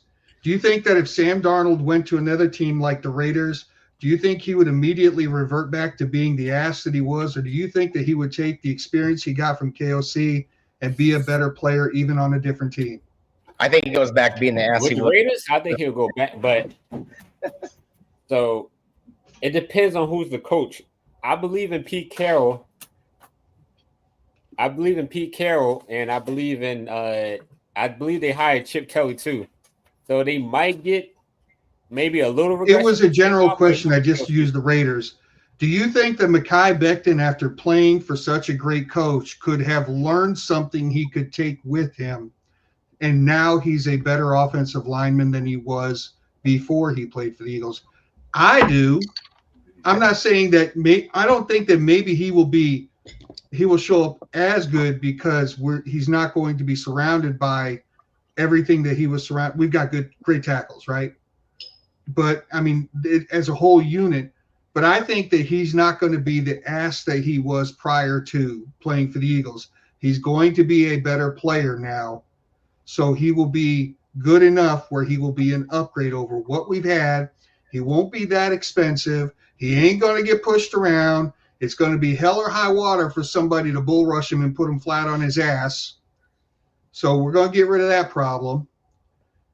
Bradbury can stop worrying about the right side and focus on helping on the left side double teams. And then you get a 5th-round pick to be developmental. And then that 1st-round pick, I think you did a great job moving up and getting 2 potential great players for this team in the last draft. Move up again. Get one of them Michigan defensive tackles and use your 3rd-round pick that you're going to get for Cousins for a running back. Boom. I'm gonna keep it short and sweet. Don't play Moneyball this offseason. We got some money. Go out and get some top tier players. We got a pretty good roster. We got a good team. We got good coaching. We got good infrastructure. Go get the missing pieces to get us to a Super Bowl. That's it. Yeah. That's all. Stay away from the flash in the pan years. Stay away. Stay away. Stay away. Stay away. Fish, I feel like they both want to fight you right now. That's all right. I just don't like. Can I stretch first? If it's boxing, I don't know. If it's wrestling, I got Fish. Because I mean, if Bradbury's the center still, we saw a lot of our guards just standing around because they don't put nobody over him. And I don't want to see that. I want to see a guy that engages. He knows Bradbury's the weak link on the offensive line. Hey, I need to help Bradbury here. All right. So as Fish said earlier, we're going to go through a position each week that the Vikings need to address before free agency. And if you're doing the math, there's really only 4 weeks until free agency. So we'll do 4 position groups. Maybe we'll do 3 and then a wild card. I don't know. But the most important one that I think we all agree on is we need some help in the center of that offensive line, whether that be guards or maybe even center. So the first player we got up is Trey Smith from the Kansas City Chiefs. Only 25 years old, 6'1", 321, which is he's actually one of the smaller guys. He's got some weight, but he's actually one of the smaller guards that are available. I got the PFF scores there. We don't like PFF too much, but for offensive linemen, sometimes that's really all we got unless you're going to go back and watch every snap of every offensive lineman. And I know I don't have the time for that, so I kind of do use it as a crutch. See, he was a good run blocker, decent pass blocker, but didn't allow a sack and only allowed Patrick Mahomes to get hit 5 times. Now, before the Super Bowl, he was looking like $20-25 million, and maybe he still is. I'm not sure, but he is considered the top notch. He's the prize of free agency outside of T. Higgins. But if you don't need a wide receiver, Trey Smith is supposed to be the prize in free agency. Are you guys interested in a $20-25 million guard? I'm not. Specifically this one. I'm not just because of what I saw in the Super Bowl and in some of the playoff games, right? So I'm not saying that, Sarah. When we're talking about, okay, we're going to play the Eagles in the conference championship game, right?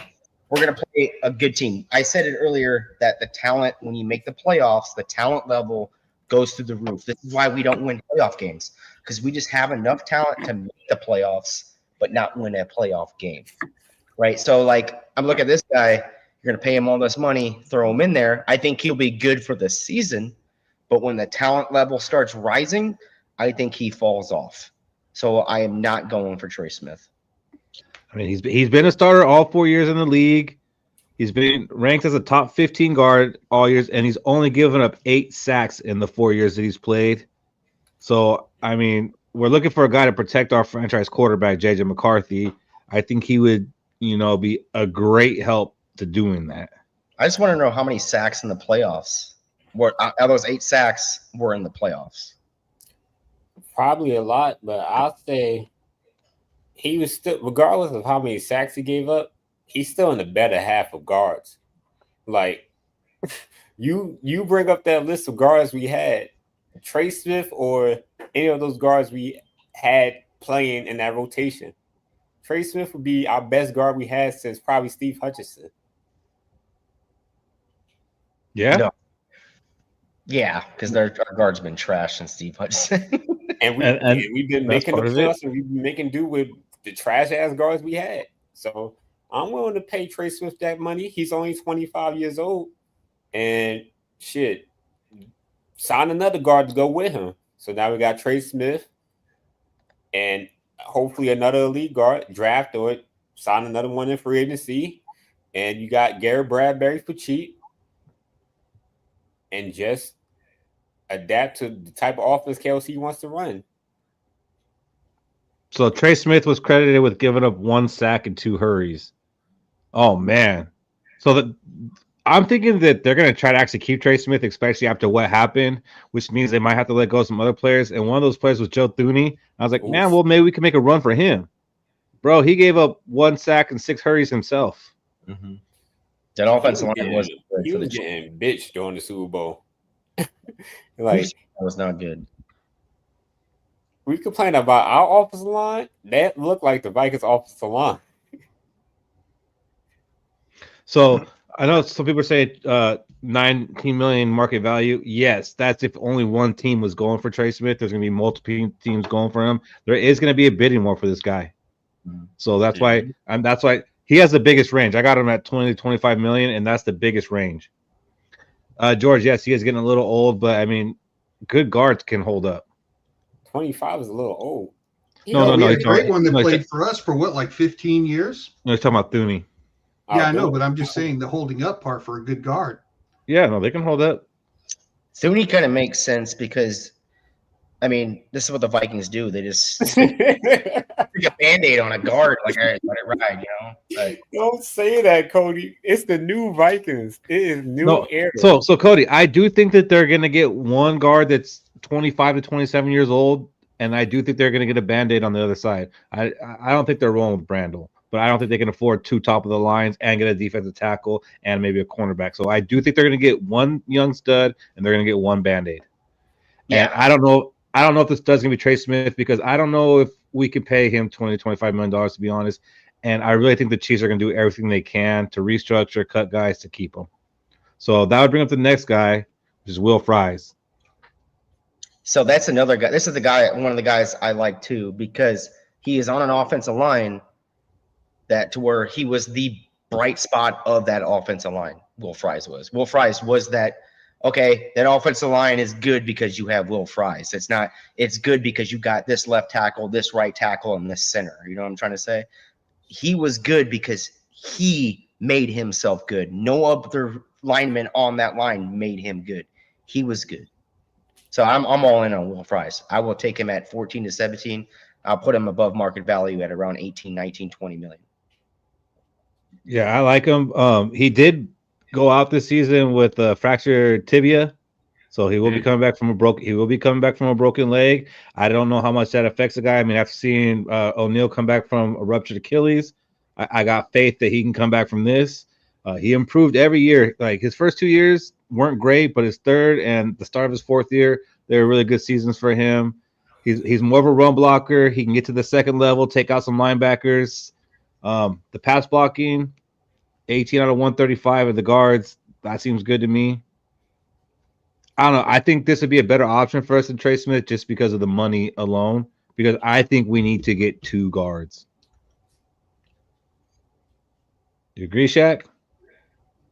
I'm trying to find out what team he played for. The Colts? Mm-hmm. So I'll bring him only if he could guarantee me he could get Quentin Nelson to come here too.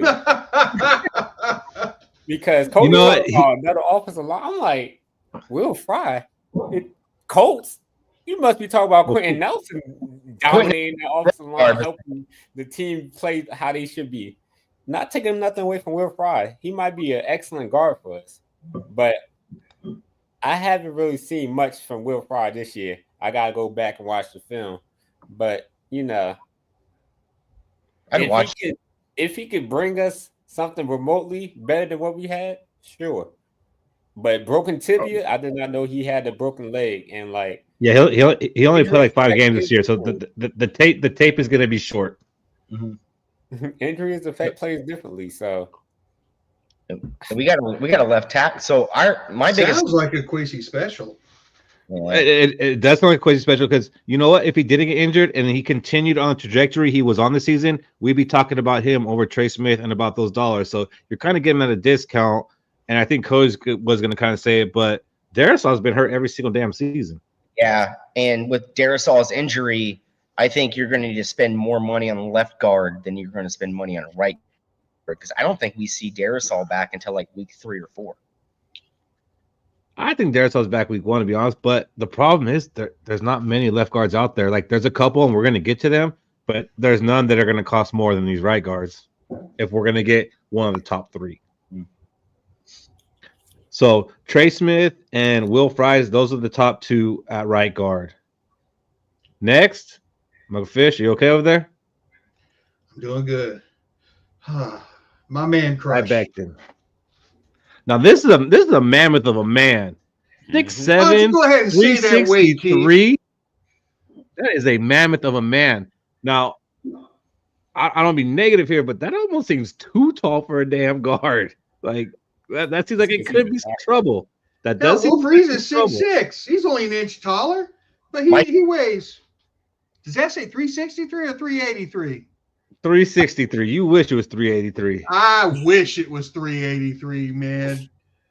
Tell you what, 57 pounds heavier, he ain't going nowhere. Well, that's the problem. He doesn't go anywhere. We pull guards. So we'll pull the left guard, Cody.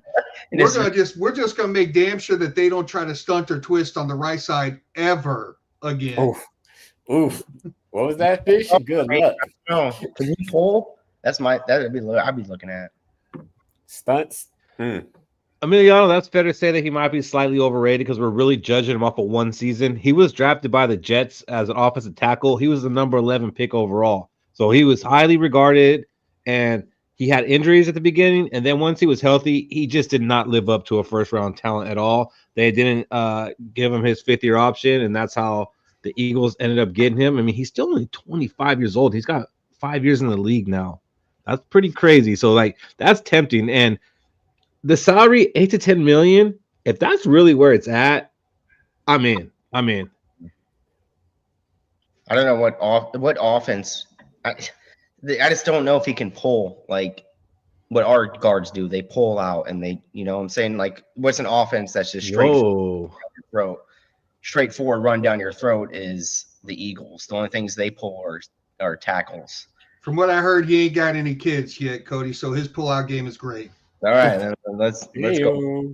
I will say, if we could get him on a discount because he was drafted as a tackle and he moved into guard and he had a good season for a good offensive line, give me Mekhi Becton for what, $8 million, $10 million? Yeah. Hell yeah, that's better than fucking who we had recently. All these guard options don't sound too bad compared to what we had. I like the prices for him. So I'm a little bit conflicted on him. It sounds almost too good to be true because it's a cheap price and everything. People are raving about him. And I'm gonna be honest, I didn't really watch him until the playoffs. That's where I really started focusing on him because Fish was kind of calling him out at the end of the season, but I wasn't paying attention to no guard on the Eagles. But in the playoffs, I did kind of watch him. He's a mauler, and that's for sure. And then you look at his PFF scores, which again, I know, take it with a grain of salt, but he was a way better run blocker than a pass blocker. And I don't know, that's because he had Saquon Barkley making him look like a good run blocker. And the pass blocking, he was middle of the road. And honestly, I'm looking for a guy that's going to protect JJ McCarthy. I want the best pass blockers. I want a guy who might be a little sus at run blocking, but damn, he's a killer in the pass block.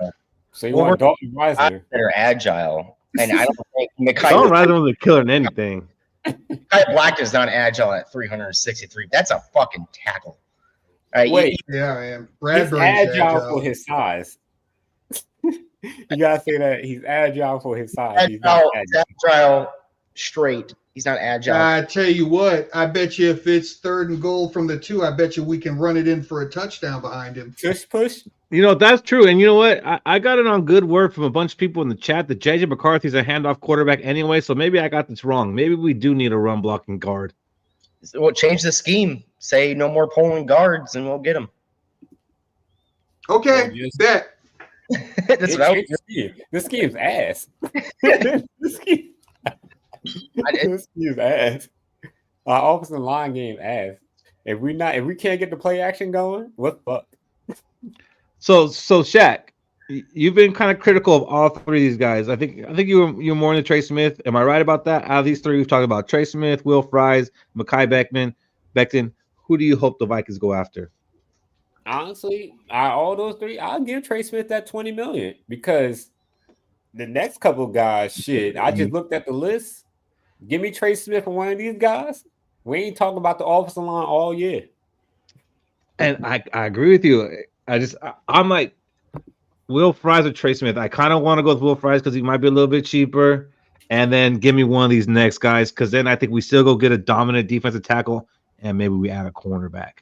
I think that's if you get Trey Smith, you ain't getting that cornerback.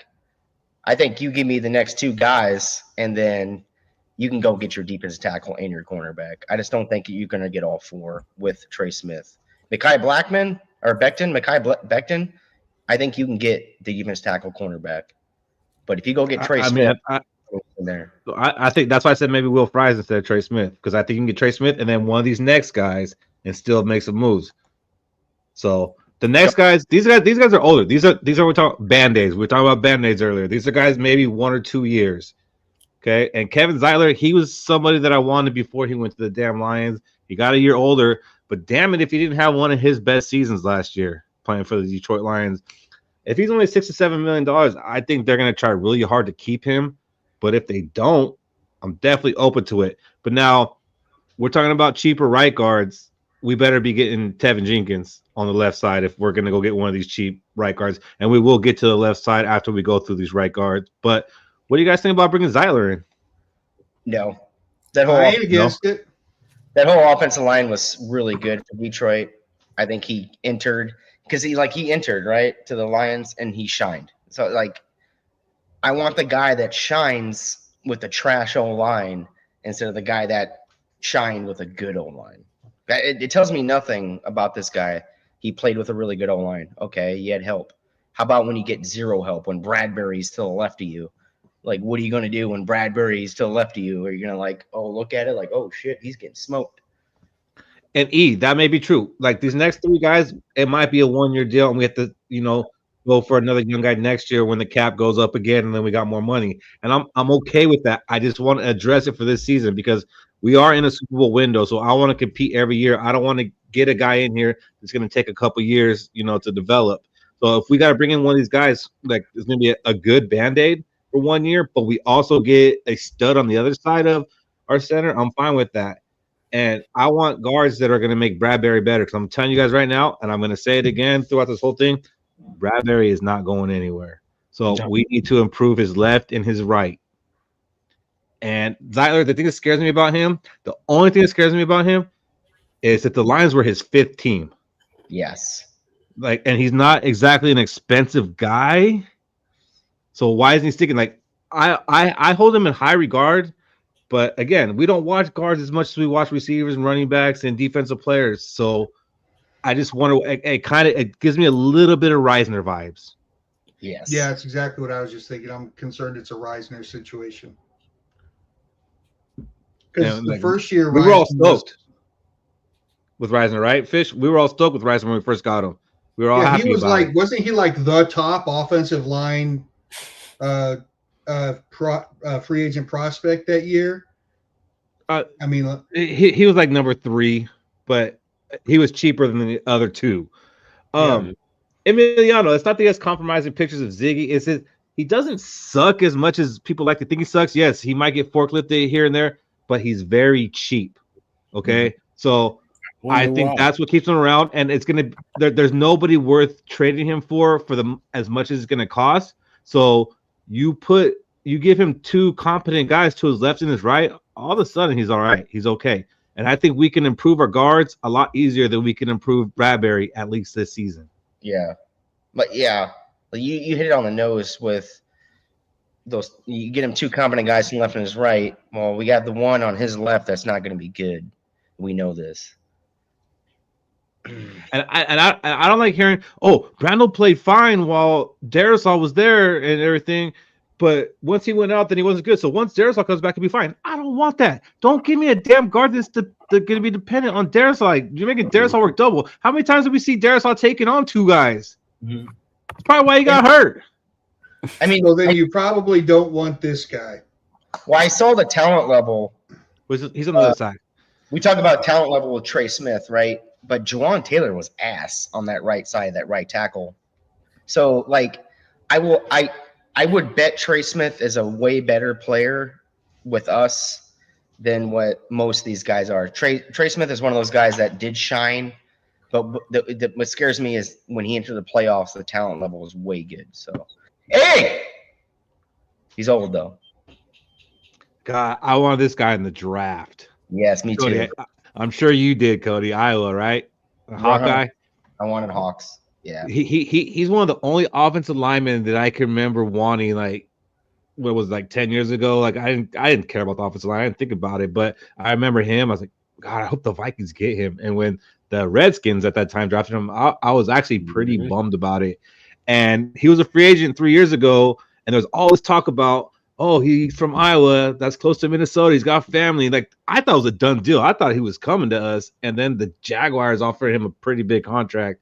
It was like 3 years for $50 million. I was pretty bummed about it. So part of me wants to bring him in just because of that. And his pass blocking, 19 out of 135. The run blocking seems pretty atrocious, but he didn't allow Trevor Lawrence to get sacked all year.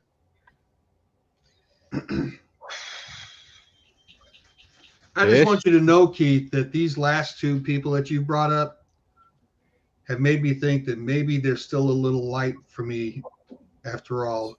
You know, I'm going to get back in the gym. I'm going to start taking some creatine. And, the Vikings might be able to get me for $3 or $4 million a year. Just saying, man. I'm a big Hawkeyes fan, and I'm sorry, Brandon, but it's a no for me. I don't. It's a no for me on this one. You're out? I'm out.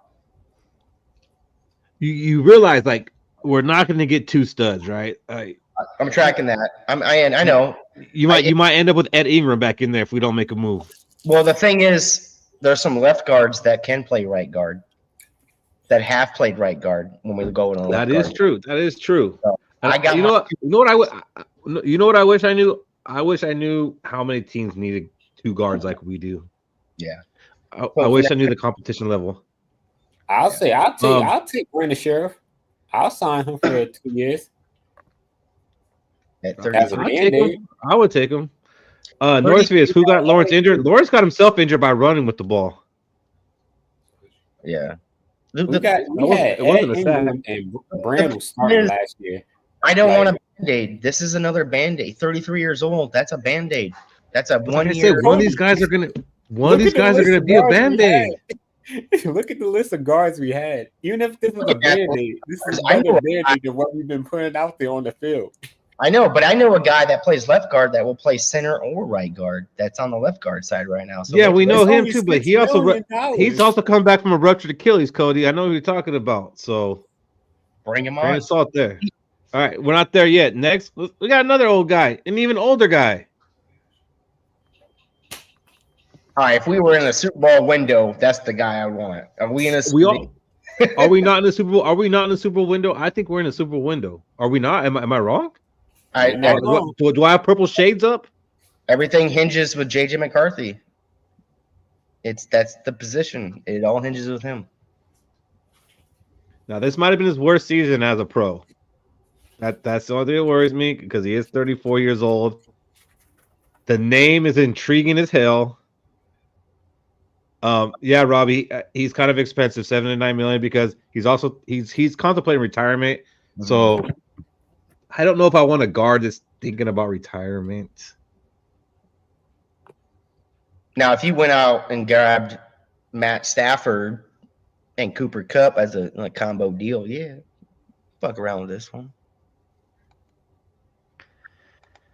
I mean, everybody knows who Zach Martin is. He's like a 5-time All-Pro, 8-time Pro Bowler. Wasted his career in Dallas. But I just don't know if he could be that guy. And hey, we're just kind of showing you everybody who's out there, getting familiar with the names that are in free agency, because I feel like now to some of these people who are like, I'm not paying Trey Smith $18, $20, $22 million. Now they're seeing what's out there, like, 22 isn't that much. You really know. I'll take Zach Martin. I'm just saying. Isn't it amazing how there's like no middle of the road on the age guys? It's like they're either 25 or 26 or they're 33 or 34. Nobody in free agency who's like 27 or 28. Robbie, you're looking at his contract for when he signed like a long-term deal and he was like making too much money. His estimated salary is what it would be. He's a free agent right now, Robbie. He does not have a contract. Mm-hmm. I mean, and Zach Martin is the player.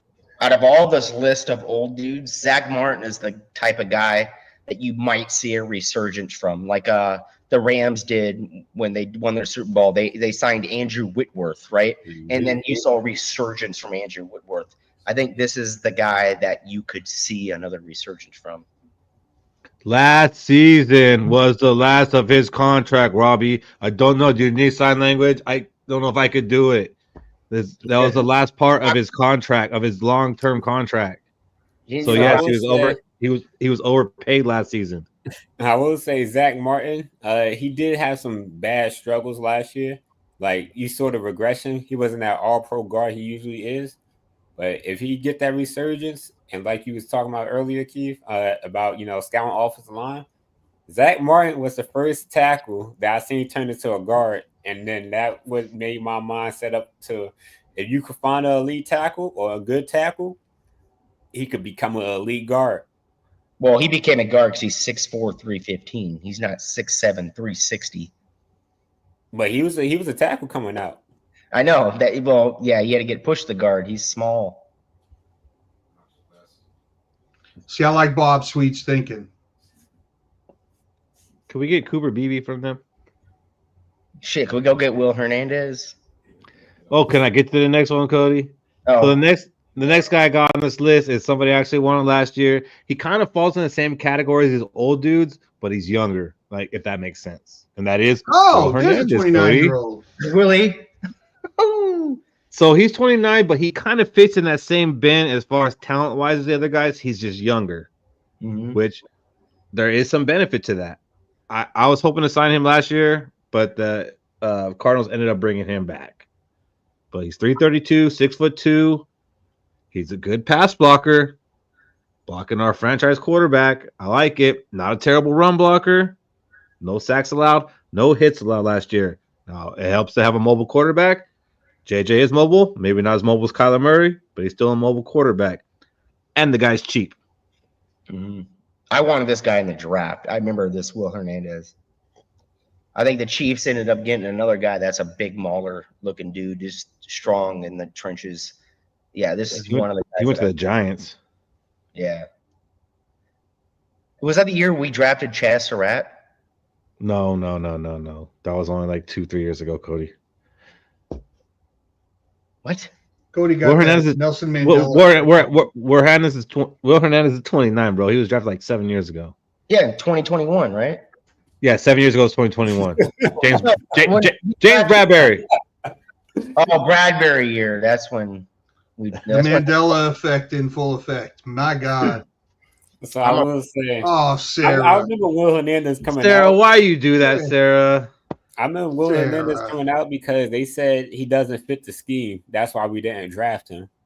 And this was back when we had Rick Spielman. We had the plethora of booty ass guards that fit the scheme, but the scheme was not blocking. I like what E says. This is what I'm talking about. Give me Fries and give me Hernandez. I think Hernandez could play left guard. I think he has played left guard in his career, actually.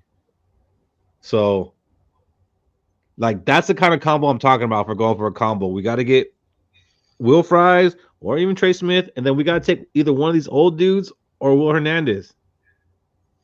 Or there's other route we can go.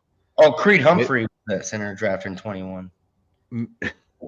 Maybe we strike out on Will Fries and Becton and Trey Smith. So maybe it's like, all right, let's get one of these old guys as a Band-Aid, and next year we'll try to get us a right guard. How about a left guard?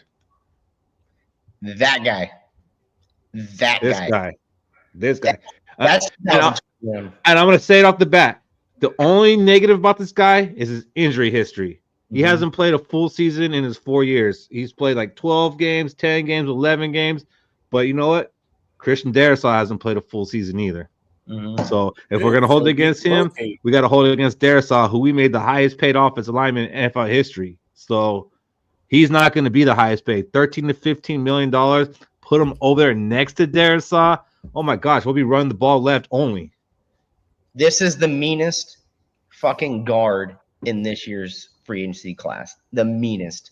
This dude is a mauler. He is strong. I don't know how many bench press reps he threw up on the 2020. This is 2000 when we drafted Darrisaw. I think Jenkins was coming out the same year. Like they had him labeled up. But I have to. Thank you, Robbie. Oh, look at him. Thank you, Robbie. But no, thank you, Robbie. I'm all for Jenkins. I would take Mac Jones as the backup. Oh, we lost Shaq. Damn. Yeah, I'm all for Jenkins because, I mean, he's the best left guard that's available that is strictly a left guard. There's some other guys out there that can play left guard, and they might have, but he's a mean dude. Yes. That's what I like about him. And he's a pass blocker and a run blocker. The Bears would be stupid not to figure out a way to bring him back with their young quarterback. But if for some reason they can't or don't, oh my gosh, let him come over here and play against the rivals. I'm hesitant to say that I would take him over Trey Smith and Will Fries because of the injury history. It does scare me. I mean, you don't shake that. Like you're not injury ridden for 4 years, and all of a sudden you're not. Like that doesn't happen. You might have a season, so it does scare me. But the potential is there, and like again, like let's say we got Jenkins and Becton. Like we could possibly get them for a couple million more than Trey Smith would cost alone.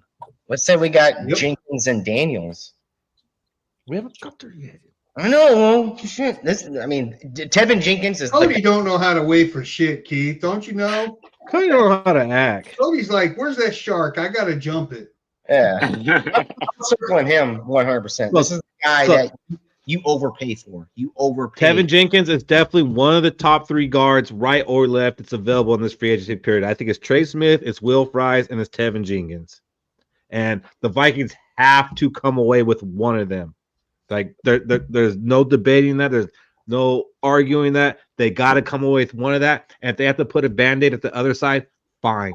That's fine. I don't want Band-Aid. I don't want 0 Band-Aids on the offensive line. I hear you, but Cody to shut up. So let's get Jenkins and Fries and call it a day. Oh, you give me Jenkins and Fries. Oh my gosh, we get Jenkins and Fries. We're all going to be happy, but I'm okay with the Band-Aid for 1 year, and we go get another stud next year when the salary cap goes up once again. There's more money. There's more free agents. But okay, so Tevin Jenkins, that's a top target for us, fellas and women. Sarah, I think you're the only one out there. I just don't want to see J.J. McCarthy fall apart. This is my other dude. I don't want to see J.J. McCarthy. James Daniels. No. Him. Too. James Daniels would be excellent, and James Daniels would be a very hot commodity. But he did tear his Achilles this season. I think it was week 4 or week 5. Mm-hmm. Excuse me. Does that run block grade say a 92.5? It does say that number 2, but Fish, that's only 4 or 5 games. So you're saying that for over a quarter of the season, yes, I mean, He had a 92.5. I mean, like, This 2 have point. you seen?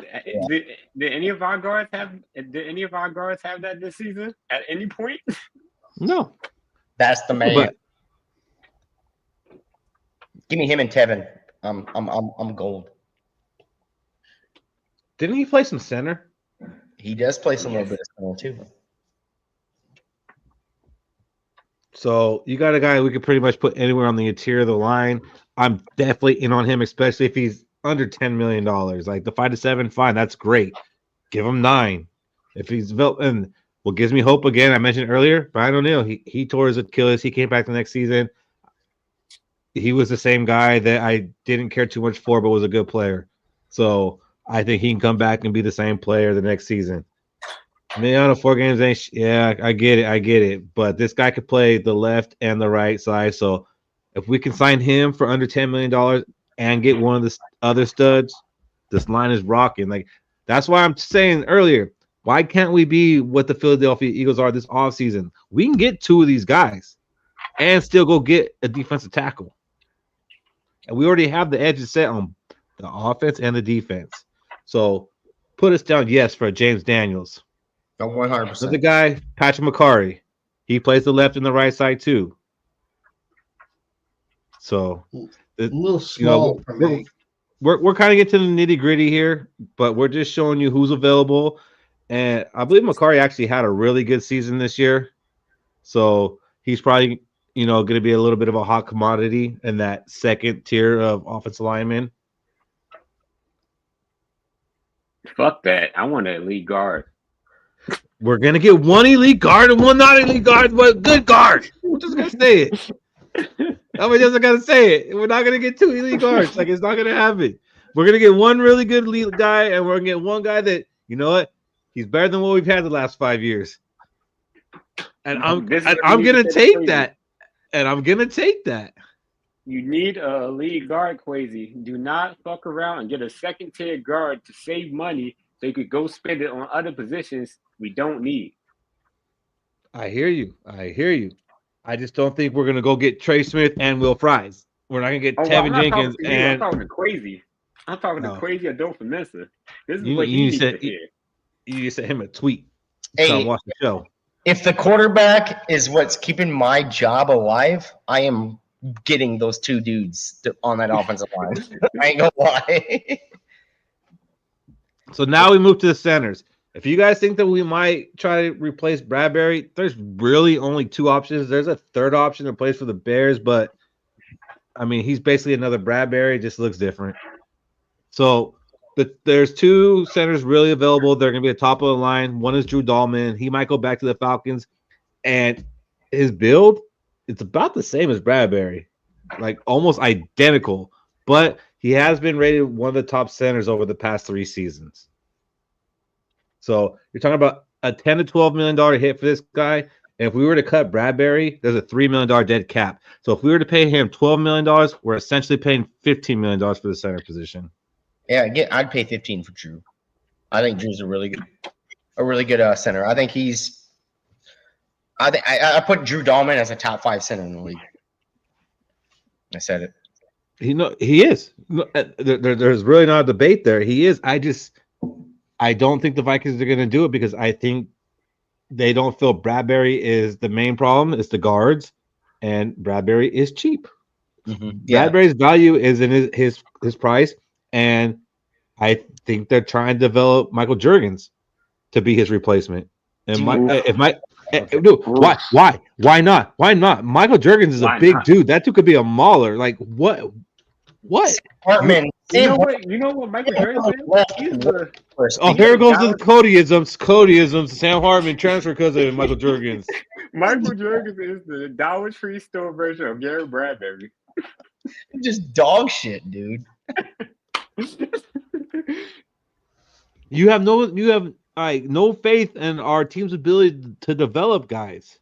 Not the offensive line. We haven't had a faith to develop offensive line in the past 20 years. Yeah, but this regime's only been here for 3 years. They developing really good. We keep switching guards out. No, we haven't. We really haven't. What? Who we switch out? It's been freaking Dalton Reisner, and it's been Ingram. And Brandel. Okay. Who's the fourth one that was there? Before Brandel? Who was there on that left guard side? Quisenberry. Ezra Cleveland. Ezra Cleveland, Shit. who we traded because he wanted to be a tackle. He's still a guard. Why are you telling everybody where I'm at, Sarah? Damn it. I'm in North Dakota. I mean, He's freezing right now. That's why he's got long sleeves on. I am freezing. It's like 50 degrees and raining. I'd rather just bring in them guards. I'm good off of Drew Dahlman. Pay that cap. Pay those guards. I agree. Like I really don't think Bradbury's going anywhere. Maybe next season. I would say maybe they draft a center, but we don't have any picks, so I don't think they're going to draft a center either. I think it might become a next year problem. And the last one, I saw some people say the name Ryan Kelly. Take it away, fellas. 31 years old, so starting to get on that cusp of being older. 6'4", 307. So a little bit bigger than Bradbury. 71.9% pass blocking, which is pretty good. Mm-hmm. Run block, 8 to 11 million. So I think we signed Bradbury for $8 million, right? Yeah, for like 3 years. He's only making like 3-4 million. I mean, if you could get this guy for 8 or 9 million, he's a bit of an upgrade. He's a little bit bigger. I think it would be money well spent. What do you think, Cody? Yeah, so again, we're like I was saying earlier, like talking about this, like the cap space, right? He's probably going to get signed to 1 and 2 years, 8 or 9 million per year, right? None of that money is going to be backloaded. So like that, you take that 8 or 9 from this year's cap, now you're sitting at 41 minus the 18 that takes to fill out the other 18 players to this. So now you're at 21. So now we're at 30 something million. You still want to sign a big guard, defensive tackle, a good corner, and then you trying to work around, okay, so we got to push his money to the right a little bit, but we can't push it too far to the right because then he's going to hit Justin Jefferson's cap money that comes in 2 years, that 24 and 29 million. So this is what I'm talking about right here.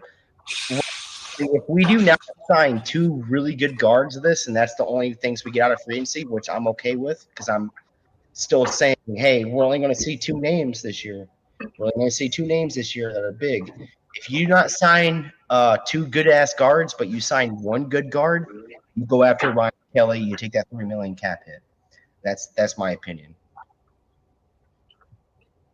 Wait, Ryan Kelly from Bama? What's up? Because Robbie wants him. No. I'm just saying if you sign Ryan Kelly and a good guard, then if after that, yeah, you can probably go get a really good defensive tackle or a really good cornerback in this offseason. But if you sign 2 really good guards, you're not going to get that good defensive tackle or that good cornerback. Because you got to think our cap room, how we can space money out, it only lasts for 2 years. We have 2 years because that's when we start hitting Justin Jefferson big cap space money, right? The 24 and 29 million a year, right? And it depends on who we sign here. If we want to sign young, okay, then we got to spread that cap out for multiple years. But are they going to hit on JJ's side of the money when Justin Jefferson is getting I agree, Steven. I agree. I don't think Bradbury's going anywhere. No, but we had to show it because we're going through the positions. So we'll probably do the defensive line next week. Let me pour this beer, and then we'll do some hot takes. I would put incentives on James Daniels and Tevin Jenkins all day. Like, hey man, we'll get you $8 million a year. You can make an extra 5 if you hit these incentives. I'd be okay with that combo. Mm-hmm. That way you have a little bit of money to, get maybe a superstar like DJ Reed, which is I don't consider a superstar, but he's going to get paid. superstar money. Maybe you'll get that at the cornerback position, or maybe you go out and you get your massive defensive tackle that we talk about next week. He's not that bad. He's really not. I mean, he's not great. He's probably not good, but he's not bad. It's like okay. I'm saying we have to beef up. We have to beef up his neighbors. So that says he's not standalone good. He at least top 25. Yeah, maybe 26. He's not bottom 5. He's top 25. He's bottom 10. I think he'll be okay and serviceable if we put 2 guards on that line. I really do. But then again, the offensive line wasn't that bad this year that we had. It was the quarterback and his decision making that turned out to be bad. So, I mean, if you go by the analytics, it definitely was because he had more time to throw than any quarterback according to the stats. Yes. So maybe we just pick up. The defense runs a stunt, and then our guards look confused as to who to block, which happened more oftentimes than not. But that's not Bradbury's fault. No, that's our offensive line fault. That's crazy that we're in this position, though. We can't narrow it down to one player. Well, she looked fuzzy. Bradbury's fault. Is it the left guard's fault? The right guard's fault? Maybe you look at it and like, hey, let's plug in a right guard here. Maybe it changes, like that. And that's not a bad position to be in, where you just don't know whose fault it is. Maybe you plug one dude on that offensive line, and all of a sudden your offensive line is no longer a top 15; it's a top 5 offensive line. All right, fellas, let's go ahead and do some hot takes. And it's the off season, so we're gonna making off season hot takes. Every once in a while, we'll do some that are like themed. But for right now, it's just let's make a hot take that has to do with something that is going to happen in the offseason, an offseason prediction. And last year, I didn't, do a very good job of keeping track of our hot takes. I'm just going to be honest, but we're going to consider that our preseason. And this week it starts. I'm going to keep track of all of our hot takes so we can puff our chest or be held accountable for them. So make these ones count. And Northeast. No, none of us are from Minnesota. None of us live in Minnesota. I'm sorry to disappoint you. If you want to leave, I understand. I'm the closest. You were just in Georgia last week. I'm in the Army. What the hell? I grew up in Iowa on the Minnesota-Iowa border. Yeah. Okay, but you still not in Minnesota. So technically, you're could have been a Lions Minnesota. fan. Could have been a Lions fan. Your brother's a Lions fan. Be a Lions fan if I was on the Minnesota North border, Iowa border. Your brother's a Lions fan. Well, yeah, because he's an asshole. He fucking. Me, my dad, my grandpa, my great grandpa, they're all Vikings fans. He just rebelled. He's the younger one, though. Oh, so you the rebel? No, he's the rebel. He's the youngest one. He said nope. All right, so let's go ahead and do these off-season hot takes. Who's ready? Go ahead, Cody. James Daniels will be a Minnesota Viking. He'll be the first signing in free agency that we sign. Ooh. So it was already hot saying it, and then you had to do your typical Cody thing. No, let me put a little more sauce on this. He's going to be the first name that we hear. We haven't talked about it, guys, but should we go live that day? It's on a Wednesday. Should we do our show on Wednesday that week, the first day of free agency? 100%. It's going to be wild. The money we got, it's going to be wild. Which is good because the next day is my wife's birthday, so that works out. All right, Michael Fish, what do you got? In the first wave of free agency to address the offensive line, the Minnesota Vikings are going to re-sign the people from last year. I can see that. That's good. I can see it.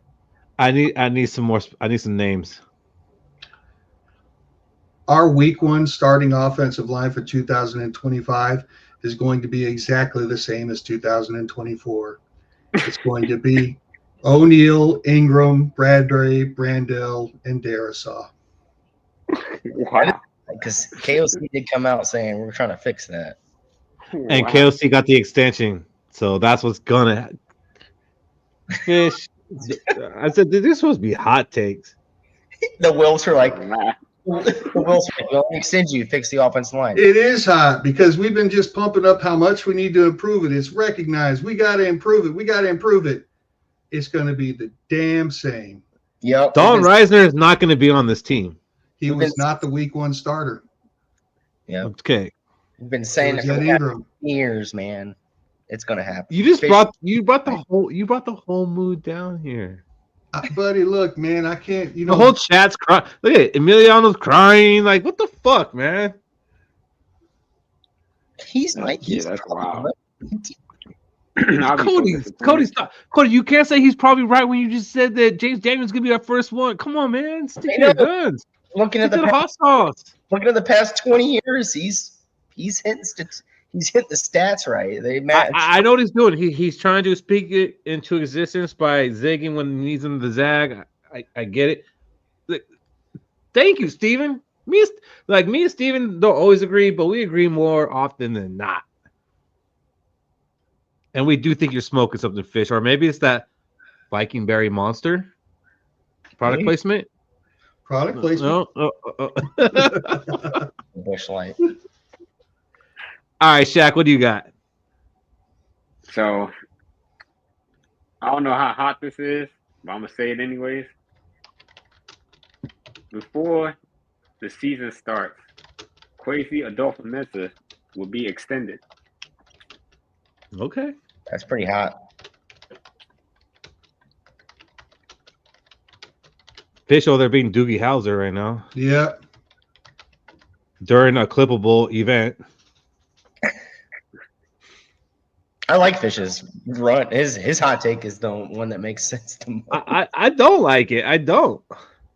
I mean, it's fine because he's like trying to like bring the energy in here to make it go negative. All right. So for mine is the Minnesota Vikings are not gonna franchise tag Sam Darnold, and Sam Darnold will not be a Minnesota Viking next year. So basically what I'm saying is they're gonna let him fly away.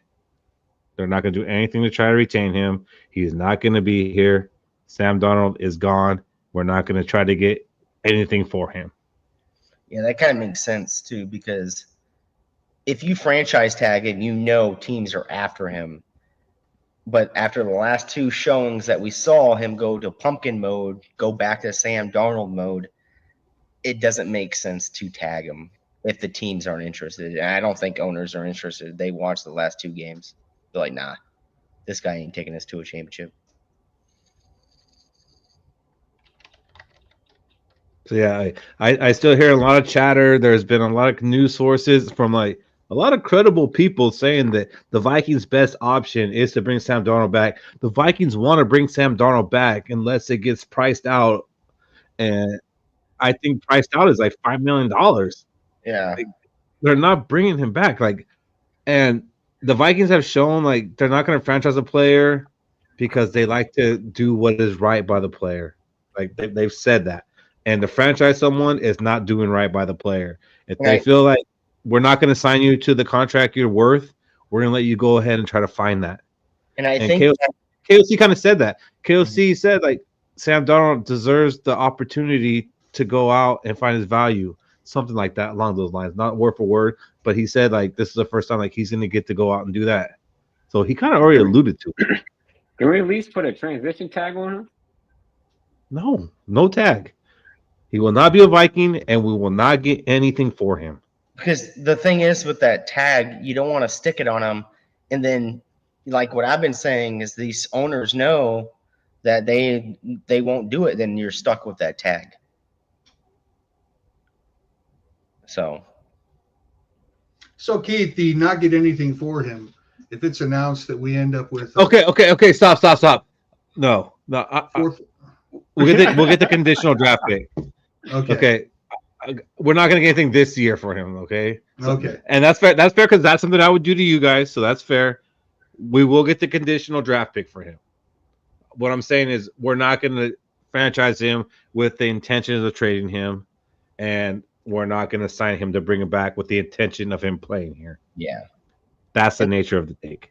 And the teams that are looking at him, they're like, well, we're going to suck regardless if he's our quarterback next year. Why would I want to sign him to that massive deal? Like, it doesn't make sense for owners to sign him unless he's going to a team that's already loaded up, kind of like us. I think the difference with the franchise and the transition tag is that other teams can offer him something, then we have the right to match it. Mm-hmm. Franchise tag, they have to trade for him. So transition, he can go negotiate with other teams. Like, hey, the Raiders are offering me $35 million. You matching it or not? Oh no, go ahead. Franchise, basically, if a team wants you, they got to trade for you. And I don't think the Raiders offer him 35, knowing that they're going to be bottom of the barrel next year. What I don't up, think Sam. stigmatism? Stigmatism. Got the lights going. Look, before I let you go, I want to say this. I don't think Sam Darnold is going to have the market. Okay, Steven, please in the comments tell us what the tags are. I don't think that Sam Darnold is going to have the market that everybody thinks he's going to have, because you're going to have whatever you think about him. Aaron Rodgers is going to be out there. Kirk Cousins is going to be out there for $2 million. Russell Wilson's out there. Carr's about to be out there. Stafford might end up being out there. And there's really only like 7 teams at the most that are looking for a veteran quarterback. Yeah, so he's not going to go to any of the New York teams, and that's 2 of them. I don't know that he can go play in Pittsburgh or Cleveland, like outdoors every game. Like you saw him in the Jaguars game. Like, I don't know these. If it's not the Raiders, man, I don't know that he has a market. I don't think it's going to market at all, because every team you named off aren't playoff contending teams, right? So if you're trying to bring in, like, even without a quarterback, they're not playoff contending teams. You bring in Sam Darnold for a lot of money, expecting him alone to take you to the playoffs. It's not going to happen. I just don't see it. It's just makes zero sense to me. E, you gonna play Stumped with me? Man, yeah, invite me on next week, man. I'll take a swing at it. Well, I'll talk to you. In Messenger. We'll get it together. Oh, yeah, I'm down. Because we pre-recorded, buddy. All good. I'm down. Okay. So, E, what'd you want to hop on here and say? Oh man, my hot take was going to be that Sam Darnold isn't going to be back, but Keith stole that thunder. So I'll stick to what I put in the comments then, and say that I don't think that Kwesi's going to get extended this year. Ooh. Yeah, correct. He got to prove it, man. He has to prove it. He has to show that he can identify and draft talent that's sustainable, right? And we've been this is year 4 now, right? Mm-hmm. Like he doesn't have a single draft. I mean, maybe Addison. He doesn't have like a single draft pick that's like, I did that. Like this is a cornerstone piece that I drafted. JJ McCarthy. We don't know yet. We don't know that yet, man. We want to believe that, but we don't know that. Some of you want to believe Dallas that. Some Turner. of us do believe that. Dallas Some of you Turner. want to. Hey, Dallas Turner, we don't know yet. I saw 2 rookies that were drafted after Dallas Turner have a better year than Dallas Turner. So Who? Frisk and Verse and Frisk. Come on now. Wait, they're both on the same team, aren't they? I don't give a damn. They had a better year than him. I thought. And the thing about Dallas Turner is like in the beginning of the year it was like, oh yeah, he didn't get on the field very much because he had people in front of him. That's true, but then when Pat Jones got hurt, he still didn't get on the field that much. So it's like that's cool. And I thought Ginkel was going to play inside linebacker for us when we picked Ginkel up. So I thought Turner was, he's the starting edge. It kind of reversed. Ginkel was a starting edge. Yeah. And you got Turner just floating there. Like we don't know his talent because he doesn't get on the field. Exactly. But no, I don't think Kwesi gets extended this offseason. I think that they're going to play it through and see what he does in the draft and definitely see what he does this free agency and see where we are next year. But I don't think that he's a lock to get drafted or to get that extension at all. I think I know the problem. If y'all remember when when J.J. McCarthy and Turner came up to Minnesota after they were drafted, Dallas Turner told us that KOC said, be ready to rush the quarterback when you come off the plane. Well, he greeted J.J. McCarthy, and he did not put his ass on the ground. So KOC probably said, well, this kid doesn't have the killer instinct we were hoping for. Stop it. That'd be a fucking move. Do you guys think there might be some kind of rift between KOC and Kwesi? I mean, KOC didn't even give him a shout out when he won the Coach of the Year. Oh, remember what I said during the draft last year? And I was saying he little boyed KOC, dude. Like KOC was, and that's it was like being at the store. Hey, mom, I want this. He's like, oh, maybe we'll get that. But these decisions are not questions. It should be KOC's decisions. I almost think that KOC didn't even really want Dallas Turner. If you guys remember that draft room clip when he got off the phone and he was like, "Hey, I'm getting him, Dallas Turner." Like, KOC's reaction wasn't someone like, "Oh, I'm excited to get him." It was more like a, "Oh, okay, like you traded up to get this guy." Okay. I don't know. I have that same feeling. Like that reaction was pretty shocking. Like that became a meme. Really? Yeah, because he wasn't shocked. Look, shocked is what Spielman and Zimmer had when they drafted JJ. Like they knew immediately, like, yeah, like we got our guy. This is it. When he said he was getting Dallas Turner, it wasn't like he just kind of looked like, oh shit, like we just traded draft capital for this guy. Okay. Cool. Yeah. Actually, it was exactly this. Really? Exactly.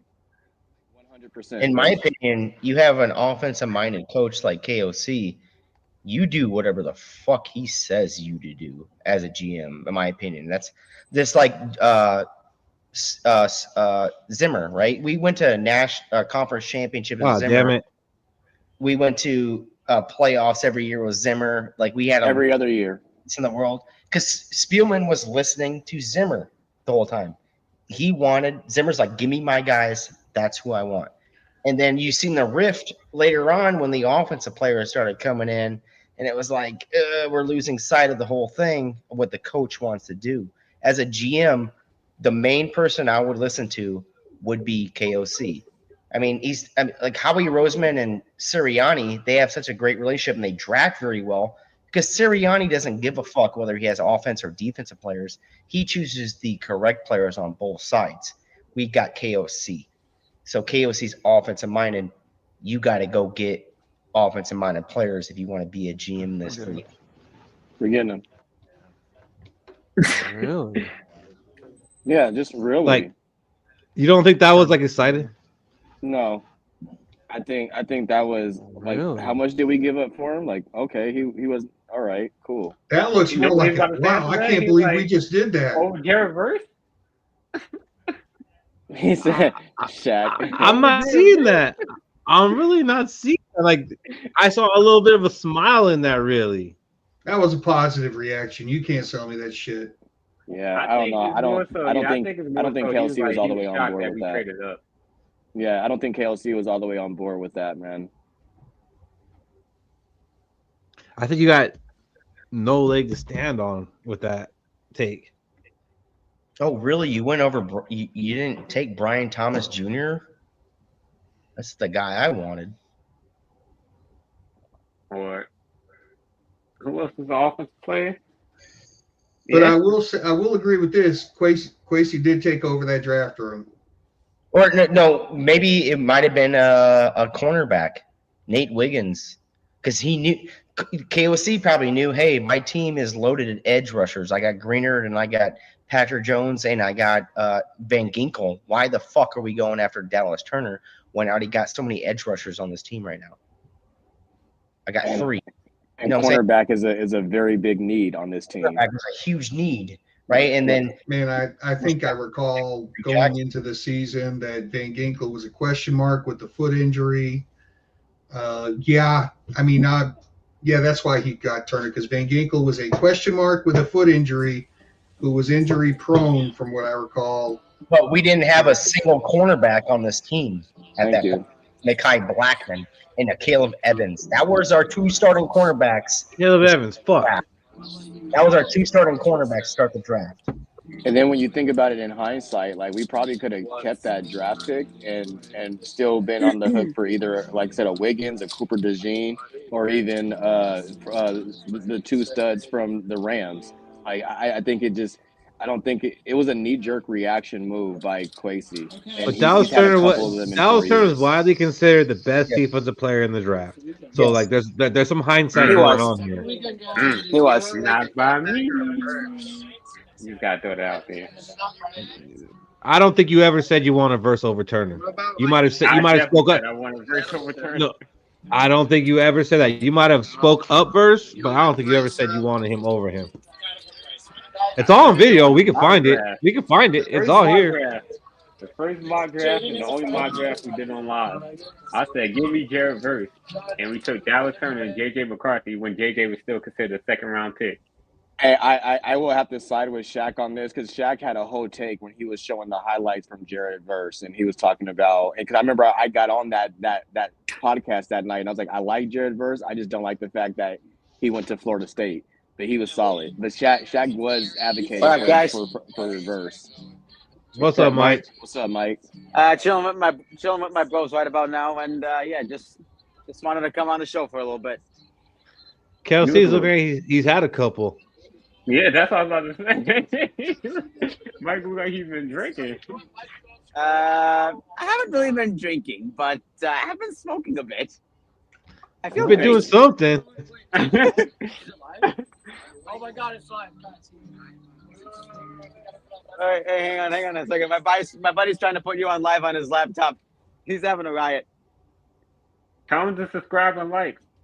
Yes. Subscribe to Let's Skol, Ben. Yeah. Subscribe to Let's Go. Let's do it. He will. So, Mike, what made you want to jump on here? What do you got for us? Let's see. I wanted to talk a little bit about Jared Allen and about Van Ginkel and just what we're looking forward to in the offseason. Hit it. Stumping me. All right. Hey, hang on a second. Okay. You can't talk about fish. You can't talk about your stump yet. We haven't showed it. Shit. All right. Okay. Let's see. Jared Allen making the Hall of Fame has been one of the greatest moments that I've had to go through as a Vikings fan. He was probably my favorite Viking. His sack dance, I do it a lot in the gym. Favorite moment of Jared Allen was the revenge game against Kansas City and the Donald Penn fight because I can choose between either one of those two. And yes, Van Ginkel, we need to extend him. Hey, Mike, I got a question for you. Just because you said something. When you're at the gym, what workout do you do that like requires you to bust out the Jared Allen? I was just gonna say, can you imagine Mike being at the fucking gym and you see this guy just rope capping? Are you doing New squats? PR. Are you doing quads? Are you doing bicep? What are you doing? Okay. No, I literally do like everything. It's only after I hit a PR. Like, so basically, after he finished his reps, he gets to the cattle. Once you're doing side laterals and you bump up from using the 5s to the 10s, that's when you're like, yes, sir.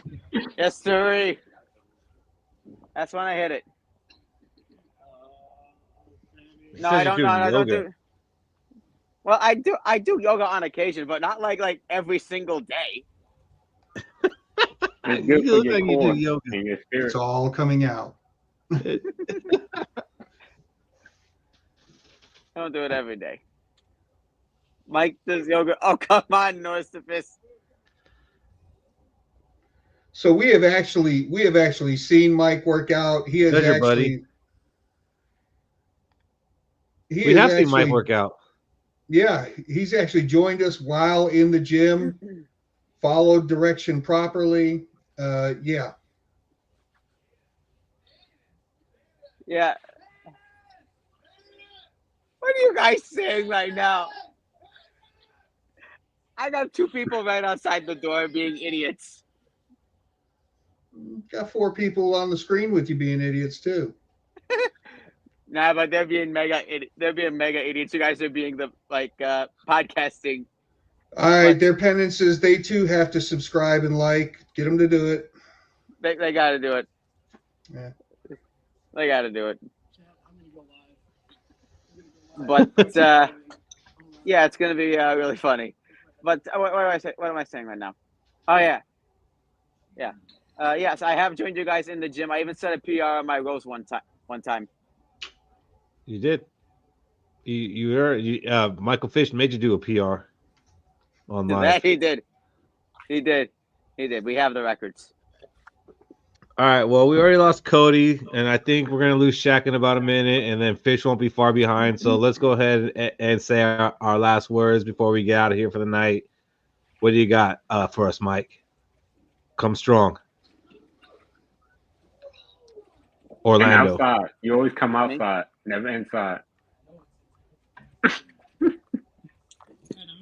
Me? Yes. Okay. You. Okay. First off, sorry I might be a little bit out tonight, but It's okay. Yeah, thank you guys for having me on, even though the time here was short-lived, and yeah, we're just looking forward to the offseason. Let's hope we can make some good moves. Agree. What do you got, E? Hey man, love what you guys are doing. Thanks for having me on. I'm all for the Will Freeze or Fries and getting another guard. And I would really like us to get somebody just big and nasty at defensive tackle with that first round draft pick. That's the one position I really want us to go for this year in the draft is DT. But looking forward to a good offseason, man. Thanks for having me. I agree. I'll make someone else on. I can't have a rape on here. I really can't.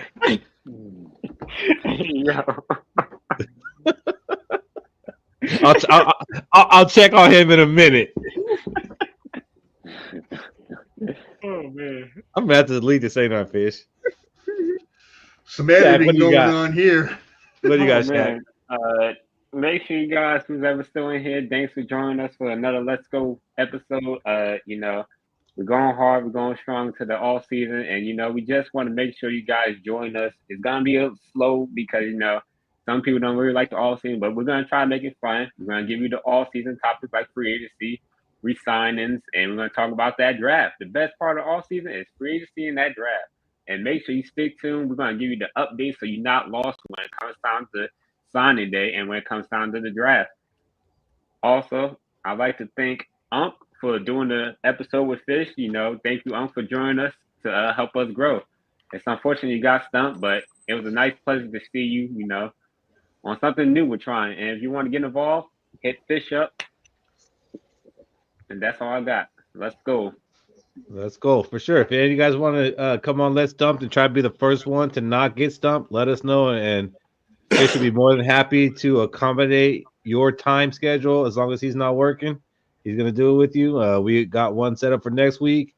I think we're going to try to get E this week. So anybody else who wants to do it, you're fucked. You're fucked. I'm going to get him.